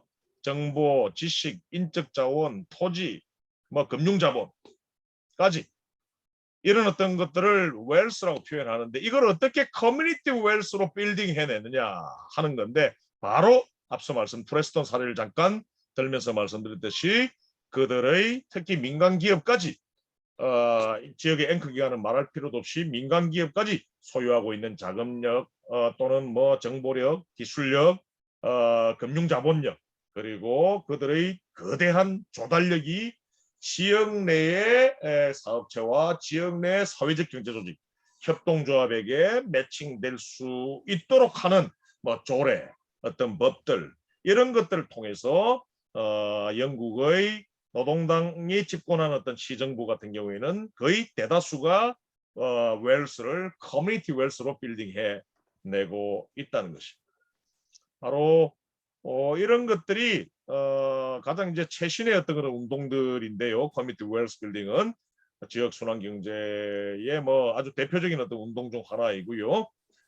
커뮤니티 웰스 빌딩은 여러분들의 지역의 지역 순환 경제 운동에 있어서 빠뜨려서는 안 되는 중요한 실천적 개념이다, 이렇게 말씀을 드릴 수가 있겠습니다. 생태적 도시 전환은 말할 필요도 없고요. 제가 요거는 좀 시간 관계상 생략을 하도록 하겠습니다. 그리고 주민자치, 같은 맥락입니다. 같은 맥락인데요. 주민자치와 주민 참여를 베이스로 하는 이른바 지역경제 경영, 지역경제의 어떤 기획, 지역경제 통제, 지역경제 모니터링이 제도화되어야 될 필요가 있겠고, 이러기 위해서는 역시 수장, 지자체 수장이, 그죠? 전주 같은 경우에는 시장이 충분히 저는 이런 것들을 받아들일 수 있는 좀 마음 태세가 되어 있다고 저는 보는데, 두 번 정도 보고 전주시장실에서 제가 여담입니다만 한번 얘기를 좀 나눈 적이 있거든요. 이런 분권적인 어떤 또는 코프로덕션적인 어떤 지역 경제에 대해서 뭔가 마음이 열려 있는 분으로 저는 보였습니다. 아무튼 이런 주민자치, 주민 참여의 어떤 지역 경제 기획, 통제, 경영, 이런 것들은 지역 순환 경제에 아주 중요한 키 컨셉이다, 이렇게 말씀을 드릴 수가 있겠습니다. 그리고 자 그렇다면 지역 순환 경제는 뭐 지역 한 지역에서 모든 생산 한 지역에서의 어떤 그런 생산, 지역에서의 어떤 소비로만 한정시키는 것인가? 이른바 지역 좀 폐쇄적이지 않느냐라고 하는 문제제기가 있는데 지역 순환 경제는 경직된 어떤 지역주의에 갇혀 들어가자는 것이 아니라 전주가 지역순환경제를 지향한다면 지역순환경제운동을 또는 지역순환경제정책을 치고 나간다면 또 동일하게 인천이 또는 부산이 지역순환경제운동을 치고 나가거나 지역순환경제 정책을 치고 나간다면 이들 지역순환경제를 지향하는 도시들끼리 지역들끼리 서로 연대해서 전주 지역이 가지고 있는 비교 우위가 있는 어떤 산업들 부산 지역이 가지고 있는 또는 인천 지역이 가지고 있는 산업들을 서로의 어떤 그런 비교 우위를 고려해서 서로 같이 교류할 수도 있는 뭐 사실은 어떻게 보면 지역 순환 경제를 지향하는 어떤 지역들 간에는 굉장히 열려 있는 연대를 지향하는 것이 바로 지역 순환 경제다 이렇게 말씀을 드릴 수가 있겠습니다. 그리고 이제 지역 순환 경제의 가장 핵심은요. 지역의 수요 수준을 초과하지 않는 생산, 지역의 수요 수준을 초과하지 않는, 그러니까 결국은 과잉 생산을 하지 않는 경제가 바로 지역 순환 경제인데 당연히 과잉 생산을 하지 않으니 생태적인 지역 경제를 구축하는데 크게 기여를 할 것입니다. 나아가서 지역 차원의 일국 차원의 기본소득이 아닌 지역 차원의 기본소득 역시 지역 순환 경제를 구축하는 이른바 뭐 지역 시민들의 소득을 탄탄하게 하고 그죠? 지역 차원의 기본소득 전주형 기본소득이 지역 화폐로 이제 소멸되는 지역 내에서 돌고 돌 수 있게끔 하는 그런 어떤 기본소득으로 지급된다면 뭐 지역 순환 경제를 구축하는 데 있어서 아주 뭐 크게 기여하겠지요. 자, 요 사장은 좀 일단은 이론적인 내용이고 시간 관계상 제가 좀 생략을 하고요. 그 다음에 강론이 있습니다, 그죠? 2주 후에 다시 강론에서 제가 조금 더 구체적으로 이 사회적 조정이라고 하는 것에 대해서는 구체적으로 좀 말씀을 드리겠고요. 결국은 이제 주민의 자율적인 의지에 의한 지역주의, 그죠? 앞서 또 몇 번이나 이제 강조하면서 왔는데.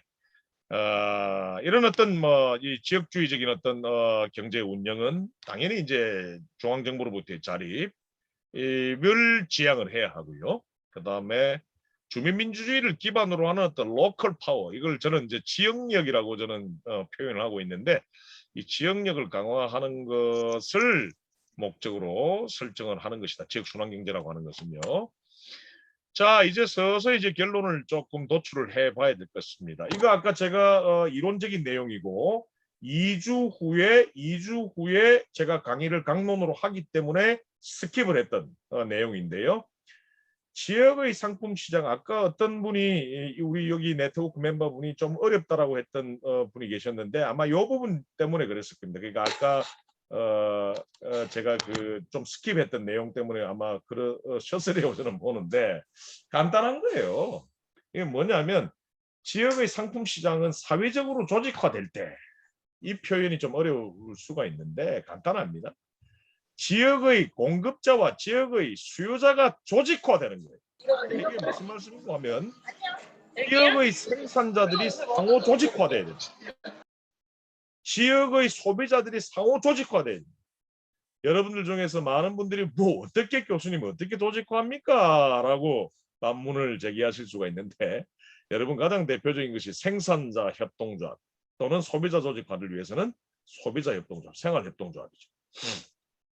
지역 순환 경제의 세계적인 메카로 불리는 일본의 가나자와, 일본의 이와테현, 일본의 요코하마시, 캐나다 동북부의 퀘벡시티, 스페인의 몬드라곤, 그 다음에 이탈리아 동북부의 에밀리아 로마냐주의 볼로냐 등등의 도시에 가보면 그리고 앞서 잠깐 말씀드렸던 영국의 프레스턴 그 다음에 미국의 클리블랜드 이와 같은 지역 순환 경제로 모범적 사례로 평가되고 있는 지역에 가보면 한결같이 그 지역의 소비자들이 조직화되어 있고 그 지역의 생산자들이 조직화되어 있다는 겁니다. 지역의 소비자들이 조직화되어 있기 때문에 의식적인 소비가 가능하다는 거죠. 지역주의적인 소비가 가능하다는 겁니다. 지역의 공급자가 생산자가 조직화되어 있기 때문에 파편화되지 않고 지역의 생산자들이 조직화되어 있기 때문에 의식화된 생산을 해낼 수 있다는 것이지요. 의식화된 생산은 무엇일까요? 바로 여타 지역 안에 있는 여타 생산자로부터 의식적으로 원재료나 중간재를 조달을 하는 이른바 의식적인 어떤 행동과 선택을 말하는 것입니다. 바로 지역의 생산자들이 조직화되어 있을 때 그런 어떤 생산자들 간의 의식화된 선호 패턴을 담보해낼 수가 있는 것이고요. 지역의 소비자들 역시 생협이나 소비자 협동조합을 통해서 조직화되어 있을 때 의식적인 소비 선택, 소비 선호를 담보할 수가 있다는 것입니다. 지역의 것을 소비하고 일부러 쿠팡이나 여러 어떤 온라인 쇼핑몰을 사용하지 않고 지역의 골목 상권을 사용하고 지역의 어떤 지역사랑 상품권 플랫폼이 구축해 놓은 온라인 상품권을 쇼핑몰을 의식적으로 사용하는 이런 것들이 담보되기 위해서는 바로 지역의 소비자들이 조직화돼야 된다는 것입니다. 일반적인 주류 경제학에서 이야기할 때 소비자들은 파편화되어 있어야 하고 생산자들은 파편화되어 있어야 하는 것이 아니라 생산자들과 소비자들이 서로 연대하고 뭉쳐져 있어야 하고 의식적으로 그리고 선택에 있어서 조직화되어 있어야 된다. 그렇게 될 때 비로소 바로 지역 내의 공급과 수요, 지역 내 어떤 생산과 소비가 양적으로 질적으로 균형을 이룰 수 있다라고 하는 것이 바로 제 지도 교수의 지론입니다. 우니 히로유키 교수님의. 이제 여러분 충분히 쉽게 말씀드렸는데요. 조금 어렵게 표현하는 것은 제가 강론에서 얘기를 하도록 하겠습니다. 그래서 지역에서 뭐 상품 시장을 서비스 시장을 시장에 맡기는 것이 아니라 의식적으로 조직화된 생산과 의식적으로 조직화된 소비에 의해 맡겨야만이 지역 순환 경제가 달성될 수가 있고 지역 경제의 안정성을 담보해낼 수가 있다는 얘기고요. 같은 얘기입니다. 요거의 이론적인 얘기이기 때문에 소셜 레귤라시옹이라고 하는 불란스의 조절 이론의 개념, 제가 전공한 정치경제학적 개념인데 요 부분은 지금 방금 아까 결론을 대신하여 이래서 말씀드린 것과 맥을 같이 하는 것인데요. 시간 관계상 2주 후에 여러분들과 함께 강론에서 다시 또 한번 살펴보도록 하겠습니다. 요것도 같은 내용이고요. 지역 순환 경제를 다른 말로 지역 내발적 발전이라고 하는데요. 지역에서 생산된 것이 지역의 소비에 의해서 자기 완결적으로 수요되는 최종 종착지에는 종착지에 가면 사회적 경제에 의해서 최종 완성된다고 지역 순환 경제의 창시자라고 볼 수 있는 미야모토 케니치 선생이 얘기를 합니다. 그러니까 기본적으로 지역 순환 경제의 최종 종착점은 민간 기업이 주도하는 경제에서 협동조합적 생산을 지향하는 이른바 연대경제, 사회적 경제를 지향하는 개념이다. 이렇게 마지막으로 좀 말씀을 드리겠고요. 정리 차원에서 한 말씀만 드리자면 백권적이고 권위적인 중앙정부가 주도하는 국토정책, 아까 말씀드린 대로 필연적으로 이윤 극대화를 목적으로 하는 독점 자본과 지역 개발이라고 하는 것을 매개로 해서 만나게 되거든요.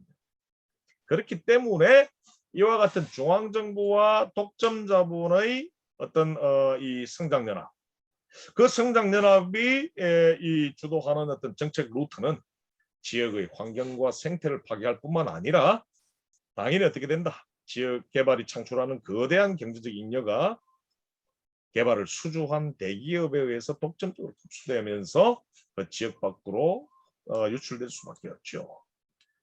여러분 뭐 민주당이 야심차게 그때 그죠 선거용으로 내놓았던 동남권 신공항.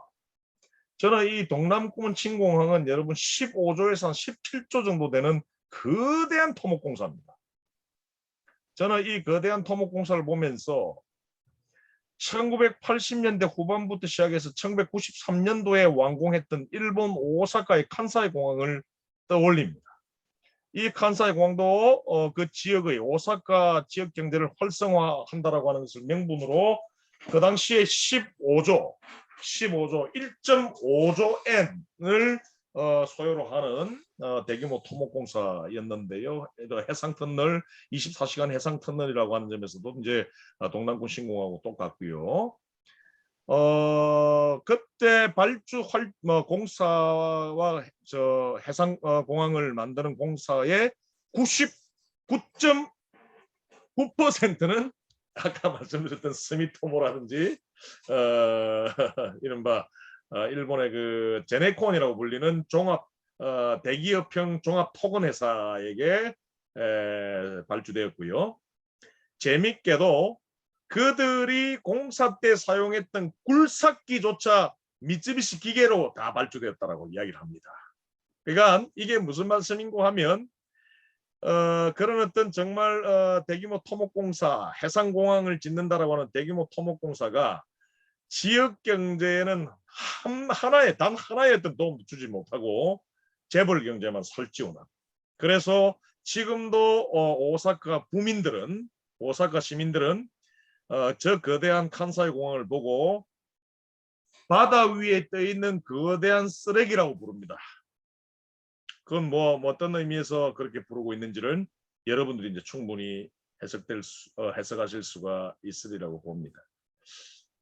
중앙정부가 주도하는 국토정책, 뭐 가장 우리나라에서 가장 최근에 이슈가 됐던 걸로 이야기하면 이른바 동남권 신공항 정책.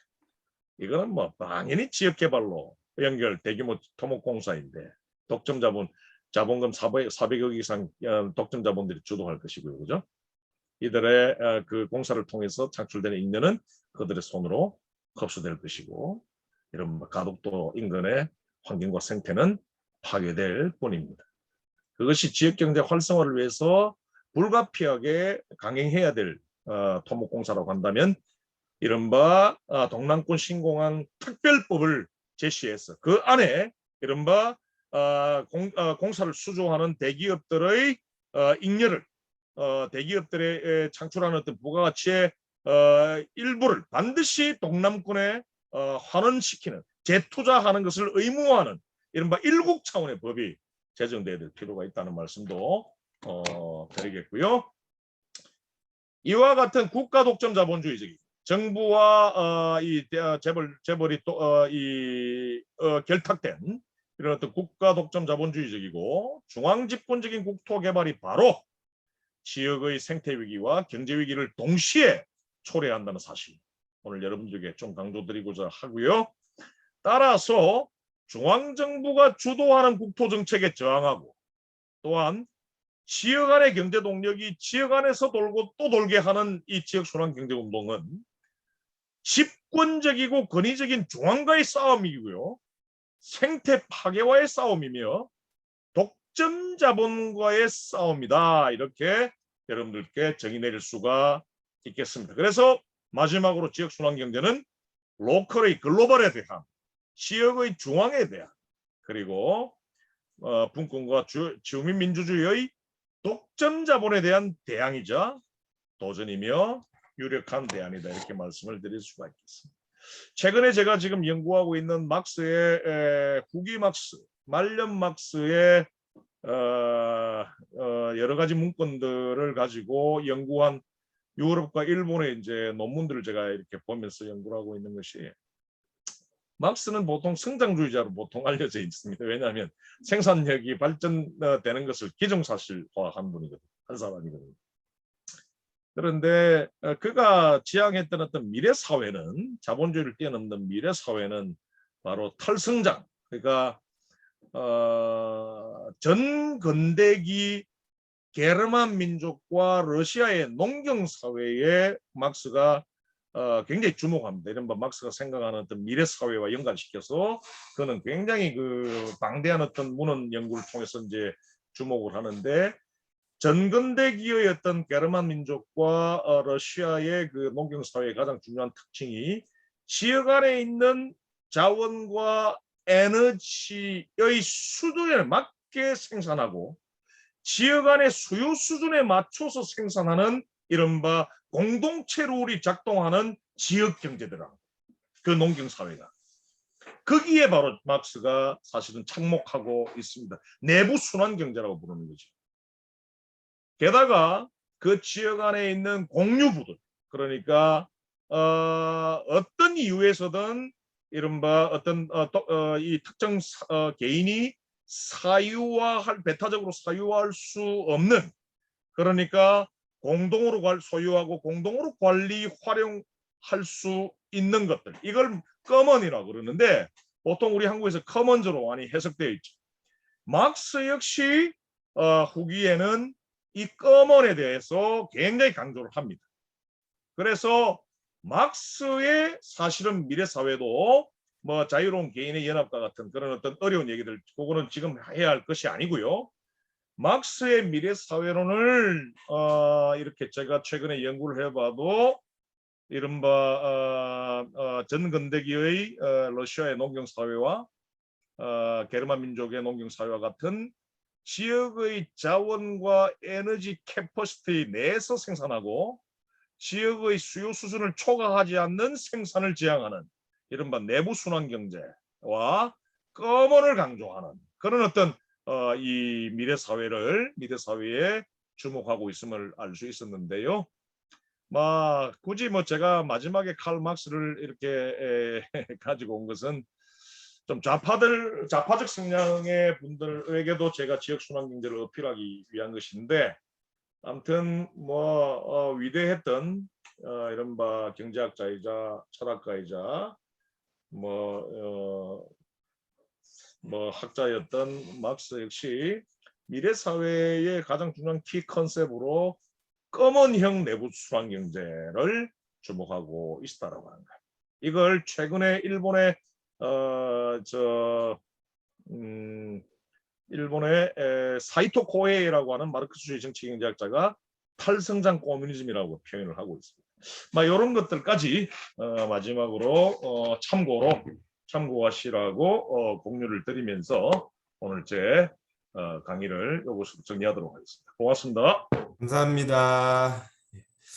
그 교수님의 열강을 통해서 우리가 전체적인 그 지역 순환 경제란 무엇인가에 대해서 이렇게 좀 톱파볼 수 있는 시간이었습니다. 개인적으로 좀 기존에 갖고 있었던 생각도 많이 좀 바뀌는 것들이 있었고 새롭게 배우는 것이 많았는데 Q&A를 좀 교수님 시간이 되실까요? 예, 하시죠. 네, 감사합니다. 좀 질문하시거나 또 혹은 코멘트를 이렇게 좀 하고 싶은 분들 자유롭게 마이크를 켜시고 말씀해 주시면 좋겠습니다. 주저하지 마시고 자유롭게 말씀해 주시면 좋겠습니다.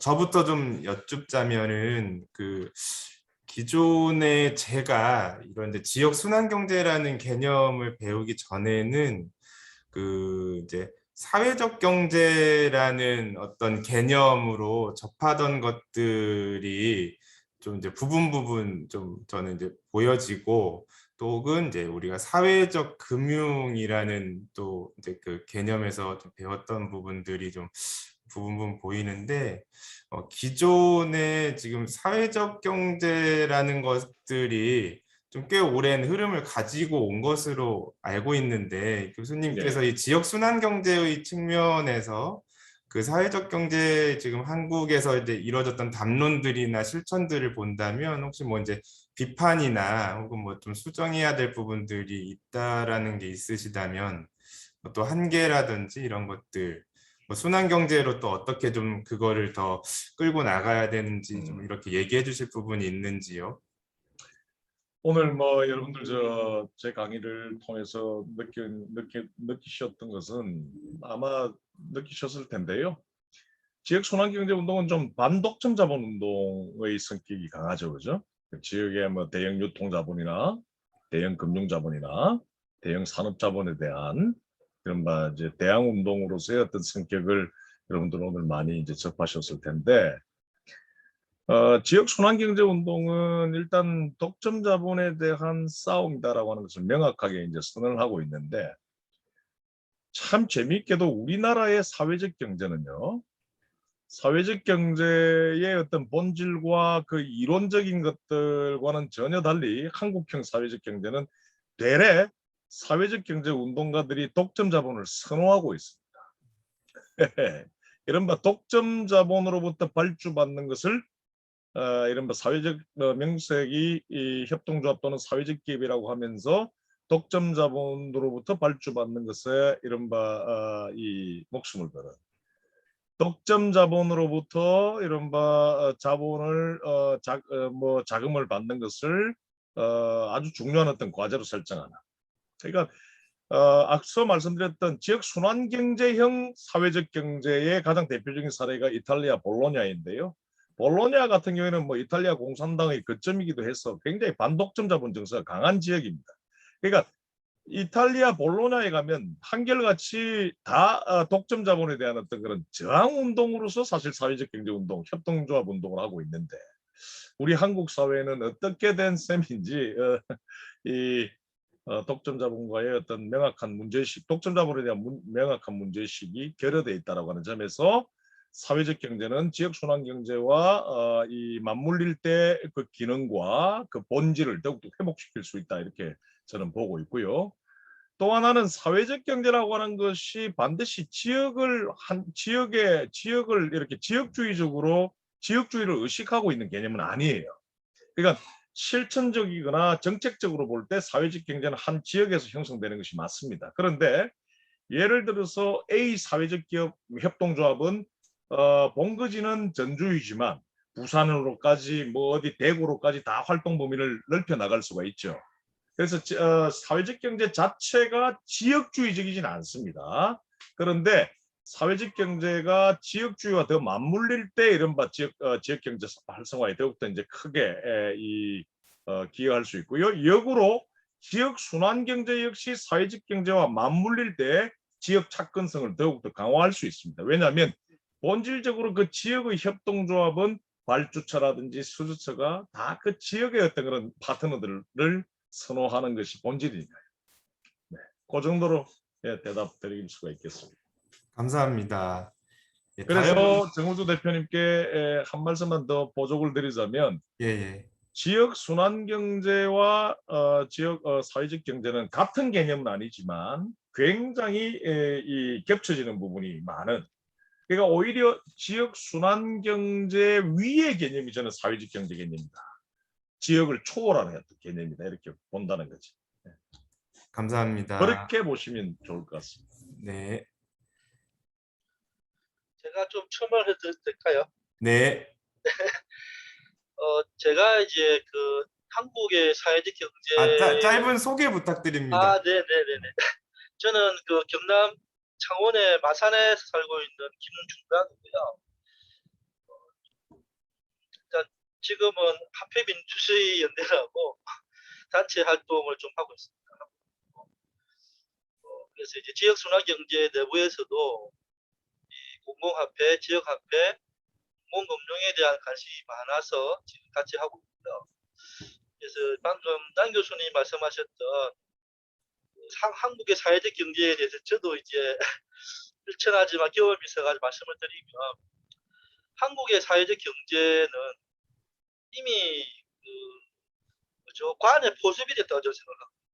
그럼 맞습니다. 그러니까 전부 다 그냥 프로젝트 사업 올리고 예산 받기 위해서 그냥 목매잖아요. 제가 경남에 있지만 경남 사회적 경제연합회라고 조직도 있고 전국도 다 했잖아요. 사회적 경제 지원센터 다 했잖아요. 그게 도에서 다 이제 위탁 사업을 받아서 운영을 하는데 주민 자치 조직 강화가 절대 안 돼요. 지금 상황에서. 공무원이 1년마다 바뀝니다. 도공무원, 시공무원. 내용을 몰라요. 사회적 경제에 대해서. 그러니까 실무자들은요. 하여튼 뭐 저도 할 말이 많지만 단적으로 표현하자면 한국의 사회적 경제 조직은 좀 지역에 대한 착근도 안 돼 있고 또 협동조합이나 사회적 경제에 대한 이론적인 그런 교육도 부재하고 맞습니다. 이게 하여튼 좀 이상하게 좀 뒤틀려져 있어요. 제가 볼 때. 그래서 안타깝지만 저는 한국의 사회적 경제에 대해서 희망을 안 가지고 있는 사람입니다. 그래서 이제 그쪽을 포기하고 제가 이제 관심 가지는 거는 이 화폐 문제가 국가 단위든 지역 단위 중요하다. 그래서 조금 이제 이 공공화폐, 소위 지역화폐, 뭐 지역 공공은행들이 사회적 금융도 저는 좀 한계가 있다고 보거든요. 그러니까 그렇죠. 이게 하여튼 저도 좀 공부를 해봐야 되지만 제가 좀 실천한 소견으로서는 너무 조금 사회적 경제 조직 자체가 관주도로 가고 있고 너무 거기에 좀 기울어진 운동장이지 않는가 좀 그런 소견을 드리고 싶습니다. 코멘트 감사합니다. 뭐 시간이 충분치 않은 관계로 또 질문 있으신 분은 서둘러 질문해 주시면 좋겠습니다. 네, 정 대표님, 정 김지훈 대표님, 선생님. 예, 정 대표님. 예, 예. 제가 오늘 원래 한 70분 정도 강의를 하는데 예, 오늘 맞습니다. 여러분들이 이상하게 좀 더 막 마음이 막 그냥 뜨거워져 가지고 예, 예, 예. 오늘 제가 90분을 했거든요, 강의를. 맞습니다. 예, 예, 예. 그래서 더 조금 여유 있게 하셔도 돼요. 가능하십니까? 예, 제가 그럼 원래는 4시 반 그랬는데 예, 예, 예. 4시 반 정도 정리하려고 했었는데요. 예, 예, 예. 5시까지 가능합니다. 괜찮습니다. 예, 너무 감사하고요. 예, 모처럼의 이거 저 예. 만남이고 네트워킹인데요. 예, 예, 예, 예. 감사합니다. 김지훈 선생님. 예. 네, 교수님 강의 정말 잘 들었습니다. 저희는 이제 고맙습니다. 전주에서 이제 사회적 기업이에요. 안타깝게도 이제 관의 예산을 따기 위해서 열심히 노력을 하고 있다고 표현하면 좀 그렇겠지만 나름 지역에서 좀 아까 말씀하신 좀 착근을 좀 하려고 되게 노력을 하고 있고요. 저희가 이제 원래는 이제 예술 이제 경영을 하고 이제 문화 기획을 하고 이제 이런 도시재생 쪽에 좀 관심이 많은 활동을 하다가 최근에 저희가 원래 이제 유휴공간에서 청년예술가들이 커뮤니티 디자인이라는 거를 도시재생에서 너무나 주민들의 의견이 모아지는 게 좀 부족해서 아직까지도 개발에 좀 거의 이제 그 개발 단계에 있는 것 같아서 일본에서 하는 그 커뮤니티 디자인을 예술가들이 한번 해보고 그것들을 좀 컨텐츠로 만들어내는 활동들을 좀 해보다가 막상 예술가들이 이제 마을에 들어가 보니까 그런 이야기들이 오히려 저희들이 배우는 게 많아서 작년에 저희가 저희 마을에서 타임뱅크를 처음으로 한번 해봤거든요. 그래가지고 오. 통장을 만들어서 제가 오늘 주민들이 한테 설명했던 네네 그래서 어르신들이 이제 이동권이 힘드니까 저희들이 그 이동을 하는데 도와드리거나 이야기를 들려드린다거나 어떤 지역의 역사를 가르쳐 주면은 저희가 통장에다가 이렇게 품이라는 거를 적어드렸고 그 품을 가지고 저희들이 하는 행사나 그런 물품을 구입할 수 있게끔 저희가 노송동 시간은행이라고 하는 통장을 한번 만들어 봤어요. 근데 그 이전에 이거를 기획하게 된 이유가 이제 그것도 있겠지만 아까 이렇게 같이 참여를 하셨던 허문경 교수님하고 2018년도에 저희끼리 이제 저는 어쨌든 문화통신사가 원래는 이제 지역에 있는 문화예술 공연을 알려주기 위해서 만든 건데 인터파크에 너무 이길 수가 없는 그런 시스템이다 보니까 이걸 어떻게 해야 이겨낼 수 있을까라고 하다가 최근에 이제 저희가 2019년부터 이제 자원봉사가 이제 마일리지가 쌓이는데 이게 그 전주 동물원이나 등보원이나 공공 주차장에서만 쓸 수 없으니까 사실 1억 정도가 쌓였는데도 100만 원 정도밖에 안 쓰이더라고요. 그래서 이거를 이제 저희가 이거를 그러면은 이 마일리지를 문화 마일리지로 바꿔서 지역에 있는 문화예술 공연을 보고 그 예술가들한테 쌓인 마일리지는 지역에 있는 병원에 가서 복지를 받거나 지역에 있는 공연장이나 연습실에서 다시 재사용할 수 있는 그 시스템을 만들자라고 저희가 지금 하고 있거든요. 하고 있는데 사실 너무 힘들어요. 이게 항상 어디다 가서 이야기하면 이거를 굳이 민간 사회적 기업에서 이걸 왜 하냐 이 힘든 일들을 그러면서도 되게 많이 기대도 하지만 과연 가능할까? 그리고 할 일이 너무 많으니까 사실 너무 힘들거든요, 이게. 근데 이제 교수님께서 말씀하시는데 계속 어떤 시스템을 붙이려고 계속 노력, 좀 더 편한 이런 것들을 하려고 하다가 지금 이제 강연을 좀 듣다 보니까 어떤 언어로서 저희가 이제 약간 호의적인 가치를 되게 저희도 좀 추구를 하고 있는데 그거를 조금 더 시스템이 아닌 좀 더 이야기나 우리의 필요성을 좀 더 강조할 수 있는 시스템을 어떻게 좀 더 만들어야지 이게 좀 지속 가능할 거라고 저도 좀 생각을 하고 있거든요. 근데 이 시스템이 부분에 아니라 대해서 시스템이 아닌 그게 무슨 아니, 말씀이죠? 저희가 이제 플랫폼을 만들고 있는데 어떤 그 조금 뭐 편리하게 기능을 본다거나 네. 뭐 이거 사용하는 데에서 약간 편리한 기능이 추가되는 것보다는 그런 좀 거 더 말고 필요로 할 수 있는 그런 우리가 서로에 대한 이야기를 좀 더 공감하고 신뢰할 수 있는 이게 좀 더 필요하지 않을까라는 거를 예. 계속 저희가 좀 궁금해하고 있거든요. 이걸 어떻게 만들까? 예. 예. 근데 네, 거기에 대해서 좀 조언을 해주시거나 약간 예, 조금 예. 네. 김지훈 선생님 아유 반갑고요. 그다음에 제대로 된 사회적 경제 운동가를 뵌 것 같아서 너무 반갑습니다. 아닙니다. 네. 그 시 차원의 그죠? 또는 지자체 차원의 재정 지원 받아가지고 또는 고용노동부 재정 지원 받아가지고 그냥 국가에 이렇게 얽매여 있는 대부분의 사회적 기업들 보면 방금 우리 김지훈 선생님 말씀하신 사회성이 강한 아주 좀 시민성이 강한 그런 프로젝트도 안 합니다. 그죠? 예. 그래서 너무 좋은 분을 뵙게 된 것 같아서 반갑고요. 귀합니다. 제가 1년 동안 체제하면서 연구를 했던 곳이 미국 필라델피아에 있는 그 브래드 앤 로지스라고 하는 그 커뮤니티 펀드가 있어요. 이 커뮤니티 펀드를 제가 한번 조사를 할 때 보니까 그 커뮤니티 펀드가 지역 그 필라델피아 안에 있는 타임뱅크를 주관하더라. 그런데 필라델피아 안에 있는 그 타임뱅크 사업을 주관하는 데 있어서 어떤 조직을 가장 중요하게 활용하냐면 필라델피아 안에 있는 소비자 협동조합입니다. 예. 그리고 또 하나 더 중요한 게 일본에 가면 후레아이 킵부라고 하는 타임뱅크와 같은 일종의 타임뱅크와 같은 지역 공동체형 이 지역 화폐가 있어요. 그러니까 후레아이 킵부란 말이 무슨 말이면 서로 이렇게 부딪히고 접하게끔 해주는 표 뭐 이런 뜻인데 이 후레아이 킵부도 보니까 지역의 생활협동조합과 소비자협동조합을 함께 연대해서 그 네트워크를 가지고 타임뱅크 사업을 하더라. 저는 제가 생각할 때 그런 어떤 경험적인 사실은 우리에게 무엇을 던져주냐면 지역화폐 중에서 특히 공동체형 지역화폐 프로젝트가 저도 오늘 중요하다고 말씀드렸잖아요. 이 공동체형 지역화폐 사업의 성공한 사례들을 보면 독일의 킴가우어도 그렇고요. 브리스톨 파운드 같은 경우에는 좀 경제 활성화형인데 독일 킴가우라든지 일본 동경에 가면 아톰이라고 하는 공동체형 지역화폐 등등 오늘 방금 말씀드렸던 후레아이 기프 그다음 필라델피아 타임뱅크 같은 공통점이 바로 그 지역의 네트워크가 이미 구축되어 있는 소비자 협동조합과 지역화폐를 추진하는 NGO 또는 사회적 경제 조직이 연대해서 이 지역화폐의 어떤 처음에 무대를 인스톨링하는 저는 그 부분이 굉장히 중요하다고 봐요.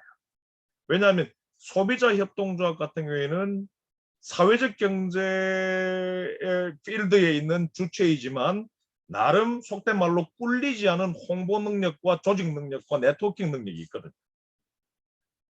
정보의 능력도 있습니다. 그죠? 누가 어떤 것들을 잘할 리소스 되지 않는 시장에서 거래 교환되지 않는 리소스에 대한 어떤 그런 정보도 구축하고 있고 그것을 교환시켜낼 수 있는 역량도 갖추고 있기 때문에 우리 김지훈 쌤이 주도하고 계시는 사회적 경제 조직이 저는 오히려 여타 사회적 경제 조직 중에서도 생협과 같은 소비자 이 협동조합과 저는 좀 연대해서 그 사업을 한번 치고 나가보면 어떨까 하는 생각을 권유드립니다. 강력히 강추드립니다. 네, 감사합니다. 예, 허문경 선생님, 예, 네, 안녕하세요. 자기소개가 필요할 것 같아서 말씀드립니다. 양준호 교수님 오늘 그 강연 정말 잘 들었습니다. 여기 그 강의를 소개해 준 사람은 저희 친구 김희명주 선생님이셔요. 함께 협동조합을 하나 하고 있습니다. 예, 그리고, 기본소득 전북 네트워크의 정우주 선생님도 제가 아마도 다른 네트워크에 함께 들어가 있어서 제가 성함도 알고 있고 활동도 이제 알고 있어서, 이런 강연이 있다고 그래서, 적극 참여하게 되었습니다. 모두 뵙게 되어서 감사합니다. 반갑습니다. 그리고 조금 전에 김지훈 대표님 말씀하셨는데요. 처음에 그 아이디어를 그렇게 서로 교환하고 몇 년 전에 그랬던 기억이 납니다. 그래서 그 전주시 자원봉사센터도 방문을 해서 이게 어떻게 자원봉사가 움직이고 있는지 그 시스템이 뭐 그런 것도 물어보러 가기도 했습니다. 저는 아까 양준호 교수님께서도 전주시장님 함께 만나셨다고 말씀하셨는데, 그 전주시장님께 그 해외의 그 단체를 이렇게 연결을 하는 역할을 제가 하게 되어서, 지역 순환 경제를 테마로 하는 국제회의를 올해로 7년차 운영을 하고 있습니다. 근데 마침 교수님께서도 강연 중에 언급을 해주셨는데, 영국의 프레스턴 사례 커뮤니티 웰스에 대한 얘기를 해주셨어요. 근데 거기에 그 언급된 닐 맥킨로이 박사가 저희 그 국제회의에 처음 열렸을 때 이제 와서 강연을 해주셨고요. 그 다음에 바로 작년에 그 커뮤니티 웰스 위원회가 이제 그 프레스턴시에 있는데, 거기에 의장을 맡으신 매튜 브라운이라고 하는 그 프레스턴시 의회의 의장입니다. 그분이 작년에 강연을 해주셨어요. 그래서 제가 이 말씀을 드리는 것은 그 지역 순환 경제에 대한 논의가 전주와 전라북도 지역에서 상당히 활발하고 이곳이 그 국내에서는 이 논의의 선도적인 지역이 되어 있습니다. 그리고 뭐 완주 같은 경우에는 유명한 완주 로컬푸드 사업이 성공적인 그 사례로 이제 말씀드릴 수도 있고 하겠는데요. 또한 이런 논의의 발신 장치로서 국제회의가 올해로 7년차 이어지고 있는데, 사실은 이것이 시민들 사이에서 얼마나 공유되고 있는지, 여기에서 논의되고 있는 그 내용들이 참 매년 회의를 이렇게 구성하고 기획하고 이렇게 운영할 때마다 그것이 가장 어려운 점입니다. 시민 사이에서 이 이야기를 어떻게 공유할 것인가, 어디까지 가능할 것인가. 근데 마치 매년 한 200명 정도 모여서 뭐 이렇게 조그맣게 하고 있었는데, 작년에는 코로나 탓에 이제 그 유튜브 촬영을 해갖고 유튜브 발신을 하다 보니까 그 한국어로 된 것은 2,000명, 그 다음에 영어로 이렇게 저희 동시 통역을 하는데요. 영어로 촬영이 된 것은 500명, 그래서 2,500명 정도가 저희의 와 함께 이제 했었던 그런 기록이 이제 남아 있습니다. 그래서 저는 교수님께 지금 제가 질문을 드리고 답변을 사실은 듣고 싶기도 한데요. 대단히 죄송하지만 제가 5시부터 바로 5분 후인데 이미 다른 줌 회의가 예정이 되어 있어서 제가 교수님께 질문을 드리고 답변을 듣고 하는 것은 오늘 좀 어려울 것 같아서 그냥 저의 소개 정도로 이렇게 말씀을 드립니다. 감사합니다. 다음 주에도 참여하겠습니다. 감사합니다. 예. 전북 지역의 로컬 푸드 운동이라든지 그런 어떤 지역 순환 경제적인 어떤 요소를 적극 고려한 실천 또는 어떤 정책이 풍성하다는 건 뭐 제가 왜 모르겠습니다. 다 잘 알고 있습니다. 예. 네, 잘 알고 그렇습니다. 있습니다. 예. 네. 단지 이제 지역 순환 경제를 이렇게 좀 종합적이고 좀 다면적인, 그리고 좀 정치 경제학적인, 좀 뭐라 그럴까, 좀 이 레디칼한 어떤 사회과학을 통해서 조금 체계적으로 이해해야 하는 것이 저는 굉장히 중요하다 저는 봐요. 단순히 지역의 생산물이 지역에서 팔리는 것만은 저는 지역 순환 경제라고 생각하지 않기 때문에 제가 지금 최근에 이런 담론들을 발신하고 또 우리 연구팀들이 연구하고 있는 것입니다. 앞으로 아주 많은 상호작용을 해나갈 수 있으면 좋겠습니다. 선생님. 네, 감사합니다. 그런 분들이, 교수님 말씀하신 분들이 곳곳에 계십니다. 정우진 선생님도 그러시고, 뭐, 김지훈 대표님도, 뭐, 김임영주 선생님도 좋네요. 업무상에서부터 이제 그런 역할을 하시는 주체들이신데요. 그렇죠. 사실은 이것이 또 어떤 사회적 가치 추구와 함께 경제적 가치 추구도 어쩔 수 없기 때문에 로컬 푸드 쪽에서 보면은 그 많은 분들이 역시 그 또 전라북도는 생산지이기 때문에 생산을 하고 판매를 하는데 아무래도 힘을, 에너지를 많이 쓰시다 보니까 그렇게 협소하게 로컬 푸드가 이해되고 있는 것도 사실입니다. 예, 그래서 이제 이런 논의가 좀 더 오늘 같은 이런 자리들이 지속적으로 다양한 그 층위에서 만들어져서 논의가 확산되기를 기대하면서 저도 참여를 했습니다. 감사합니다. 네, 네. 예. 죄송합니다. 전화도 오고 해서 네, 네, 감사합니다. 예, 마지막으로 김임영주 선생님, 예. 네, 안녕하세요. 제가 어렵다고 했는데 강의 쉽게 설명해 주셔서 정말 강의는 어려운 거 없으셨죠, 선생님? 네, 요것만 어려웠지 설명은 정말 이해가 쏙쏙되게 설명해 주셔서 감사드리고요.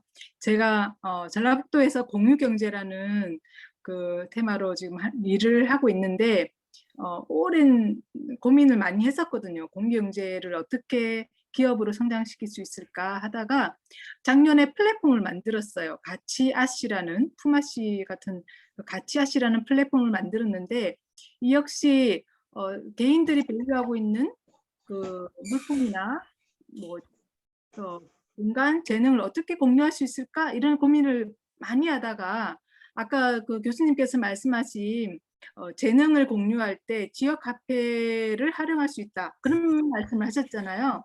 그래서 저희 가치아씨에 보면 그 재능을 올려놓고 아씨라는 지역 카페로 결제할 수 있는 시스템을 만들었어요. 예.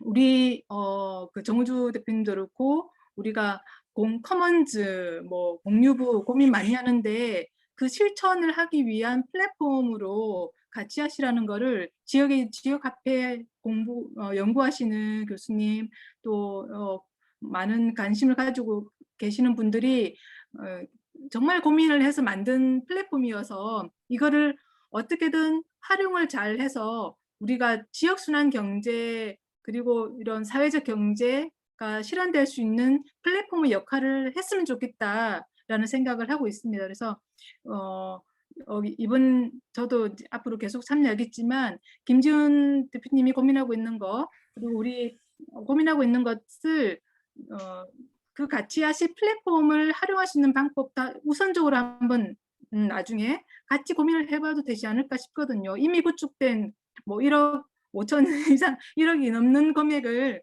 도비를 들여서 구축을 한 만큼 잘 활용을 해서 우리가 이 4번의 교육을 받은 후에 그 가치아씨가 지역의 공유 그러한 커먼즈 역할을 해주고 순환 경제에 조금이라도 보탬이 되는 역할을 저도 같이 해서 고민을 같이 해주셨으면 좋겠다는 말씀을 드리고 싶었습니다. 감사합니다.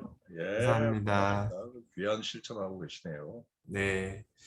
그 이제 오늘 이렇게 그 1강 지역 순환 경제에 대해서 나눴고요.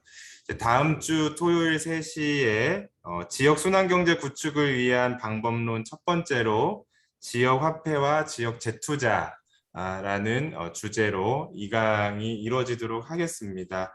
뭐 향후 이 4강까지 진행된 이후에 전북 지역에서 실제적인 고민을 저희도 나누기 위한 모임을 지속하기 위한 계획 중에 있고요. 또 아까 이상한 선생님 전주분이시라고도 하고 뭐 양준호 교수님도 뭐 이렇게 좀 저희 한번 실제적으로 만나는 부분에 대한 말씀도 예전에 하셨어서 4강은 온라인으로 쭉 진행을 하지만 그 이후에 저희가 좀 이런 방역 수준이 낮아진다면 전체적으로 한번 또 얼굴 보면서 이렇게 또 모이는 것도 모색해 보도록 하겠습니다. 오늘 이렇게 좋은 분위기 만들어 주시고 적극적으로 뭐 강의를 해 주시고 또 들어 주셔서 너무너무 감사합니다. 즐거운 시간이었습니다. 그러면 이대로 마치도록 하겠습니다. 아, 예. 예. 감사합니다. 네, 모두 수고하셨습니다. 많으셨습니다. 예. 수고하셨습니다. 네. 이상은 위원장님은 정 대표님 이상은 위원장님은 전주 신흥고 출신의 전북대 출신이세요. 아, 그러십니까? 인천에 예. 인천에 이제 공무원 노조 위원장을 하셨고요. 예. 예, 위원장 완전 뭐 대표적인 노동운동가셨고 지금 이제 저와 같이 이제 제가 지도하는 대학원에 이제 계십니다. 나